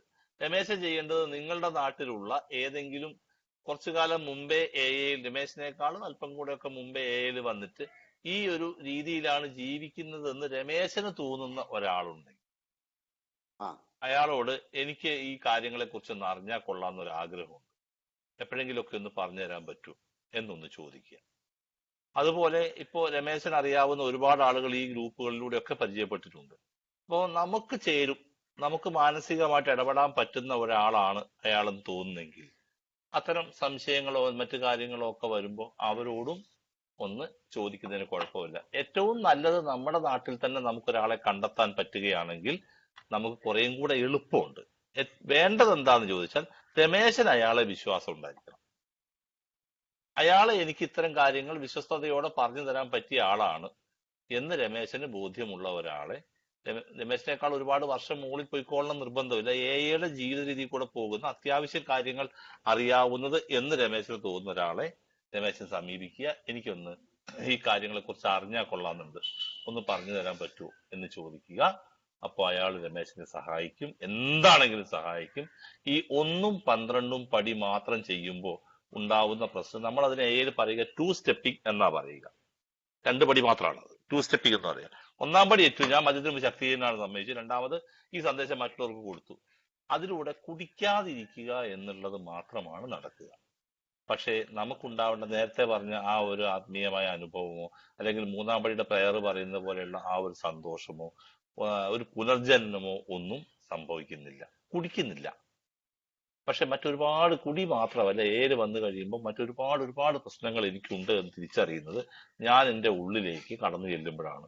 3, 4, 5, 6 പടികളിലൂടെ വീട് വൃത്തിയാക്കൽ രമേശന് പറ്റുന്നത് പോലെ ചെയ്താൽ മതി. ഇന്നതുപോലെ ഇത്ര ആഴത്തിൽ എന്നുള്ള കണക്കൊന്നുമില്ല, ഇത്ര ഡോസ് അല്ലെങ്കിൽ ഇത്ര മാതിരി കഴിക്കണം എന്നുള്ള കണക്കൊന്നുമില്ല. അത് നമ്മൾ തിരിച്ചറിയുന്നത് പോലെ നമ്മൾ ചെയ്തുകൊണ്ടേയിരുന്നാൽ ഞാൻ അവസാനം പറഞ്ഞ ആ ഒരു അവസ്ഥയിൽ ഇന്നിനെ കുറിച്ചോ നാളെയെ കുറിച്ചോ മറ്റന്നാളിനെ കുറിച്ചോ ആശങ്കകളില്ലാതെ നമുക്കൊരു ആത്മീയ വിശ്വാസത്തോടെ പുനർജനിക്കാൻ പറ്റും. രമേശൻ അങ്ങനെ സാധിക്കട്ടെ എന്ന് ആത്മാർത്ഥമായിട്ട് പ്രാർത്ഥിക്കുന്നു. എപ്പോഴെങ്കിലുമൊക്കെ ഇങ്ങനെ ചെയ്തു പോകുന്നതിനിടയിൽ എന്തെങ്കിലും എന്നെ കൊണ്ട് സഹായിക്കാൻ പറ്റുന്നത് വല്ലതും ഉണ്ടെങ്കിൽ രമേശൻ ഒരു മടിയും വേണ്ട, വിളിക്കുക. തിരക്കാണെങ്കിൽ ഞാൻ തിരിച്ചു വിളിക്കും. ചിലപ്പോൾ ആ വിളിക്കുന്ന സമയത്ത് ചിലപ്പോൾ എടുത്തില്ല എന്ന് ഒന്നും വിചാരിക്കരുത്. ഞാൻ തിരിച്ചു വിളിക്കുക. എനിക്ക് ചെയ്യേണ്ടത്, എനിക്കൊരു മെസ്സേജ് അയക്കണം, ഞാൻ വടകര എന്നുള്ള രമേശനാണ് വിളിച്ചത് എന്നൊരു മെസ്സേജ് അയച്ചാൽ തീർച്ചയായിട്ടും തിരിച്ചു വിളിക്കും. അന്നേരം വിളിച്ചില്ല എന്ന് വരും, ഞാൻ ഓഫീസിലാണെങ്കിൽ തിരിച്ചു വിളിക്കും. അപ്പോൾ എങ്ങനെ വിളിച്ചോളണം നിർബന്ധമല്ല. ഞാൻ എന്നെ കൊണ്ട് പറ്റുന്ന എന്ത് സഹായവും ഈ കാര്യത്തിൽ ചെയ്യാൻ പറ്റും. ഞാൻ മാത്രമല്ല, ജോസഫ് സാർ അടക്കമുള്ള ഒരുപാട് ആളുകൾ ഈ ഗ്രൂപ്പിലുണ്ട്. അവരോടൊക്കെ ആകാവുന്നതാണ്. പി യു ജോസഫ് സാറുണ്ട്, വക്കീലുണ്ട്, സണ്ണി ഇപ്പൊ സുഖമില്ല, തൽക്കാലം കുറച്ചും കൂടെ വിടാം. ഹരിദാസ്, അങ്ങനെ ഒരുപാട് ആൾക്കാരുണ്ട്, ഹരിദാസിന്റെ ഒക്കെ ഉണ്ട്. അപ്പൊ പറ്റുന്നവരെയൊക്കെ നമുക്ക് ബന്ധപ്പെടാം. എല്ലാവരും നമ്മുടെ ആളാണ്. എല്ലാവരും ഈ കാര്യത്തിൽ രമേശനെ സഹായിക്കാൻ സന്നദ്ധരും താല്പര്യമുള്ളവരുമാണ്. രമേശൻ ആരെയാ പറ്റുക എന്നുള്ളത് രമേശൻ മാത്രം ചിന്തിച്ചെടുക്കേണ്ട തീരുമാനം. അപ്പൊ അതുകൊണ്ട് എനിക്ക് വിദ്യാഭ്യാസം കുറവുള്ളത് കൊണ്ട് ആണ് ഏയുടെ പ്രത്യേകത. എനിക്കില്ലാത്തത് മറ്റൊരാൾ തരും. ആണ് എക്സ്പീരിയൻസ്, സ്ട്രെങ്ത്, ഹോപ്പിന്റെ പ്രത്യേകത. അത് എയുടെ രീതിയാണ്. അത് തന്നെയാണ് എയെ ചെയ്യാൻ ഇഷ്ടപ്പെടുന്നതും. റിക്കവറി ആകാൻ ആഗ്രഹിക്കുന്ന ഒരാളെ സഹായിക്കാൻ പറ്റുന്ന എല്ലാ തരത്തിലും സഹായിക്കുക എന്നുള്ളത്, പൈസ കൊടുത്തിട്ടൊന്നും അല്ലട്ടോ, സഹായിക്കുക എന്നുള്ളത് എയുടെ രീതിയാണ്. അങ്ങോട്ട് രമേശനെ സ്വീകരിക്കാൻ പോരെ രമേശ? ഓക്കെ. ഓക്കെ.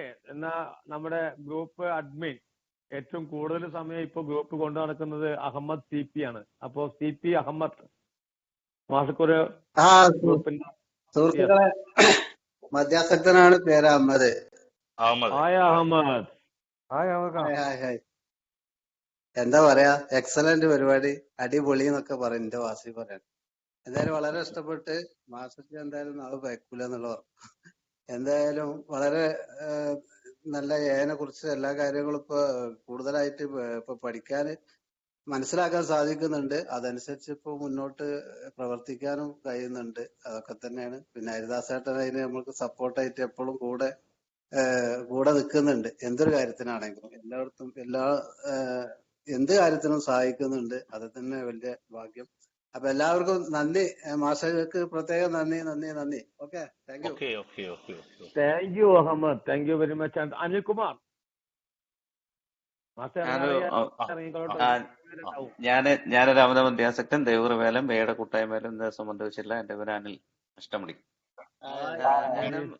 ഇന്ന് രാവിലെ മുതൽ തന്നെ ഈ മീറ്റിംഗിൽ പങ്കെടുക്കാൻ വേണ്ടി ഷൈജു പറഞ്ഞ പോലെ കാത്തിരിക്കുമായിരുന്നു. പക്ഷെ അതിനിടയ്ക്കാണ് ഈ നെറ്റ്വർക്കിന്റെ പ്രശ്നങ്ങളൊക്കെ വന്നത്. പക്ഷെ എന്നിരുന്നാലും ഷൈജു തന്നെ വിളിച്ച് ഇത്ര സമയത്ത് കയറാൻ പറ്റും എന്നൊക്കെയുള്ള ഒരു ഇത് പറഞ്ഞപ്പോഴത്തേക്കും വളരെ സന്തോഷമായി. എന്തായാലും വിനയ് മാഷ് പറഞ്ഞ കാര്യങ്ങളൊക്കെ വളരെ ശ്രദ്ധാപൂർവം കേട്ടിരിക്കാനും അതിൽ ഉള്ള പോയിന്റുകളൊക്കെ നോട്ട് ചെയ്ത് വെക്കാനും ഒക്കെ കഴിഞ്ഞു.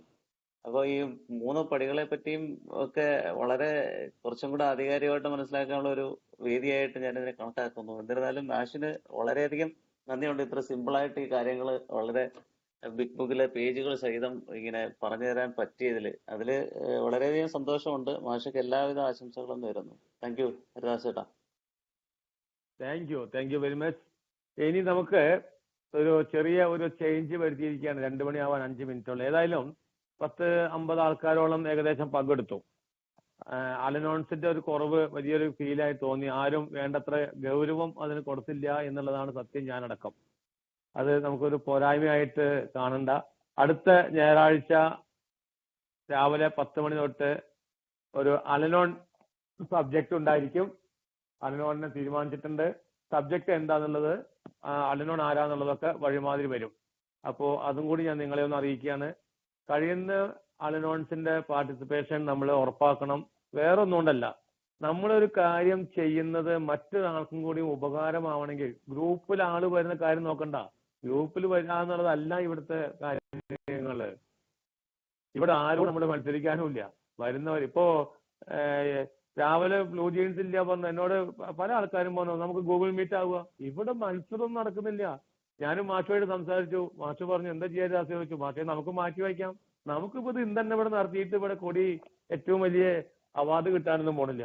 നടക്കുന്നില്ല. വേണ്ട, കിട്ടാൻ പറ്റുമോ ഞാനൊന്ന് ട്രൈ ചെയ്യട്ടെ പറഞ്ഞു. ഭക്ഷണം കഴിച്ചത് ഇന്ന് രാവിലത്തെ ചായ കുടിച്ചത് പല്ല് തേച്ചത് ഞാൻ 12 മണിക്കാണ്. 12 മണി കഴിഞ്ഞു. അത് നടത്താൻ പറ്റുമോ എന്നുള്ളത് നോക്കുക. ഒന്ന് നടക്കുന്നില്ലെങ്കിൽ അത് ഇട്ടിട്ട് അടുത്തതിനെ പിടിക്കുക. പണ്ടും അത് തന്നെയായിരുന്നു. പണ്ട് ഞാൻ ചെയ്തിരുന്നത് അത് തന്നെയാണ്. അതല്ലല്ലോ ഇന്ന് മാറിയ മനോഭാവം എന്ന് പറയുന്നത്. എന്താണ് അതിന്റെ കാരണങ്ങളെന്ന് കണ്ടെത്താനായിട്ട് സമയം കണ്ടെത്തി, അത് പരിശ്രമിച്ചു, അത് കിട്ടി, അത് അവർ അറിയിച്ചു. പക്ഷെ ഭാഗ്യം എന്ന് പറയുന്നത് അവർ അറിഞ്ഞിട്ടുണ്ടായിരുന്നില്ല എന്നുള്ളതാണ്. അവരിങ്ങനൊരു കാര്യം ആരും അറിയിച്ചില്ല എന്നുള്ളതാണ്. പക്ഷെ അത് ചെയ്യാൻ പറ്റി. വേണ്ട വിധത്തില് അതിനെ കണ്ടു. തീർച്ചയായിട്ടും അത് കഴിഞ്ഞ ഉടനെ അവർ ഫോൺ ചെയ്ത് അറിയിച്ചു. ഓക്കെ ആയിട്ടുണ്ട് പറഞ്ഞു. നമുക്ക് അതിനെ നടത്താൻ പറ്റി. അപ്പൊ ആൾക്കാരുടെ ബാഹുല്യം ഇവിടെ എന്നാലും 19 ആൾക്കാരുണ്ടായിരുന്നു. അതെന്തുകൊണ്ടാണ്? നമ്മൾ ഏക്കാരും മാത്രം ഉണ്ടല്ലോ, മേൽ ടീച്ചർ മാത്രമാണ് വേറൊരു അലനോൺ അതിലുണ്ടായിരുന്നത്. അത് വേറൊരാളും അതിലുണ്ടായിരുന്നില്ല. കാരണം അവരൊന്നും അറിഞ്ഞിട്ടില്ല. അപ്പൊ ഇപ്പൊ ഇവിടെ ഈ പറഞ്ഞത് ഏറെ കാര്യമാണെങ്കിൽ കൂടി ഇത് മറ്റുള്ള അലനോൺസിനും ഏറ്റവും ഉപകാരപ്രദമായ ഒരു സബ്ജക്ട് തന്നെയായിരുന്നു. അതുകൊണ്ട് നമുക്ക് പറ്റുന്ന മാതിരി നമുക്ക് കിട്ടിയത് നമ്മുടെ കയ്യിൽ മാത്രം വെച്ചിരിക്കാനുള്ളതല്ല, മറ്റുള്ളവർക്കും കൂടി വേണം എന്നുള്ളൊരു ബോധം എനിക്കുണ്ടാവണം. ഞാൻ അതിനുവേണ്ടി പരിശ്രമിക്കണം. ഞാനത് പേഴ്സണലായിട്ട് എനിക്ക് എന്റെ വീട്ടിൽ എന്റെ അലനോൺസ് പങ്കെടുക്കുന്ന ഒരുപാട് മീറ്റിങ്ങുകളുണ്ട്. എന്റെ വൈഫ് അലനോൺസ് മീറ്റിങ്ങിനൊന്നും പങ്കെടുത്തിട്ടില്ല. അവൾക്ക് അതുമായിട്ട് യോജിക്കാനായിട്ട് മറ്റേ റിക്കവറി മീറ്റിങ്ങിനൊന്നും പങ്കെടുക്കാത്ത കാരണം കൊണ്ട് അതുമായിട്ട് അത്രയും ബന്ധമില്ല. അതാണ് സത്യം. അപ്പോൾ മറ്റുള്ള ആൾക്കാരൊക്കെ ഉണ്ടെങ്കിൽ അതാത് വീടുകളിൽ നമ്മുടെ അലനോൺസിന് ഈ ലിങ്ക് ഒക്കെ കൊടുത്തിട്ട് അവരെയും കൂടി മീറ്റിങ്ങിലൊന്ന് ഉൾപ്പെടുത്തിയാൽ തീർച്ചയായിട്ടും അത് അവർക്കൊരു ഗുണമായിരിക്കും. ഇന്ന് നമ്മൾ അനുഭവിക്കുന്ന ഈ സമാധാനത്തിനും സന്തോഷത്തിനൊക്കെ നമ്മുടെ അലനോൺസിന് വലിയൊരു പങ്കുണ്ട് എന്നുള്ളത് നമ്മൾ മറന്നുകൂടാ. നമുക്ക് സ്വന്തമായിട്ട് നമ്മൾ ഉണ്ടാക്കിയിട്ടുള്ള ഒന്നും തന്നെ, ഉറപ്പ് ഞാൻ പറയും, സ്വന്തം കഴിവുകൊണ്ട് ഉണ്ടാക്കിയെടുത്തിട്ടുള്ള ഒന്നും തന്നെ നമ്മുടെ കയ്യിലില്ല. ഈവൻ ഭൗതികത ആയാൽ തന്നെ, ഭൗതികത ആയിട്ടുള്ള എത്ര ബാങ്കിൽ ബാക്കിയുണ്ടെങ്കിലും ശരി, അതിനും നമുക്ക് സസൂക്ഷ്മം വീക്ഷിച്ചാൽ മനസ്സിലാക്കും മറ്റൊരാളുടെ സഹായം നമുക്ക് അതിനും കടന്നു വന്നിട്ടുണ്ട് എന്നുള്ളത്. അത് നമ്മൾ മറക്കാതിരിക്കണം എന്നുള്ളൊരു റിക്വസ്റ്റ് ആണ് ഞാൻ വെക്കുന്നത്. ഇനി നമ്മുടെ മീറ്റിംഗ് നോൺ സ്റ്റോപ്പ് മീറ്റിംഗിലേക്ക് കടക്കുകയാണ്. 2 മണി തൊട്ട്. അഹമ്മദ്, ഞാൻ ഇറങ്ങും. എനിക്ക് ഇന്റർ ഗ്രൂപ്പിന്റെ മീറ്റിംഗ് ഉണ്ട്. എന്റെ ഇന്റർ ഗ്രൂപ്പിന്റെ ഗുരുവായൂർ ഇന്റർ ഗ്രൂപ്പിന്റെ റൊട്ടേഷൻ നടക്കേണ്ട സമയമായി. അത് വെച്ച് നീട്ടുന്നത് അപഹാസ്യനാവാൻ ചാൻസ് ഉണ്ട്. അതുകൊണ്ട് ആ മീറ്റിംഗിലേക്ക് കടക്കും. അതുകൊണ്ട് ഞാൻ ഇനി അടുത്ത മോഡറേറ്ററായിട്ട് പ്രിയപ്പെട്ട അഹമ്മദിനെ ആദ്യമായി ക്ഷണിച്ചു കൊടുക്കുന്നു. ഇനി 10 മിനിറ്റ് വെച്ചിട്ട് കൊടുത്തോളൂ. ഓക്കെ? 10 മിനിറ്റ് സാറേ, ചോറുന്നണല്ലോ. യെസ്, അതൊക്കെ നടക്കുന്നു. ഞാൻ ചായ തന്നെ കുടിച്ചിട്ടില്ല. ഇനി പോയിട്ട് വേണം ഭക്ഷണം കഴിക്കാൻ. കുളിച്ചിട്ടില്ല ഞാൻ, അറിയോ? ശരി, ഓക്കെ. എന്നാ നമ്മളെ അനിലേട്ടൻ പെരുമ്പാവൂര് 10 മിനിറ്റ്. അനിലേട്ടൻ കേൾക്കുന്നു? ഇത് പെരുമ്പാവൂര് അനിലേട്ടനല്ലേ അതോ വേറൊരു അനിലേട്ടൻ ഉണ്ട്? അതാ രാമനാട്ടര? ചോറിനാ പോയി മനുഷ്യ. അതല്ല എന്താ അതല്ല. ആ രഘുവിനെ നോക്കിനാ. അല്ല, വിപിൻ ഉണ്ടല്ലോ. വിപിൻ എവിടെ?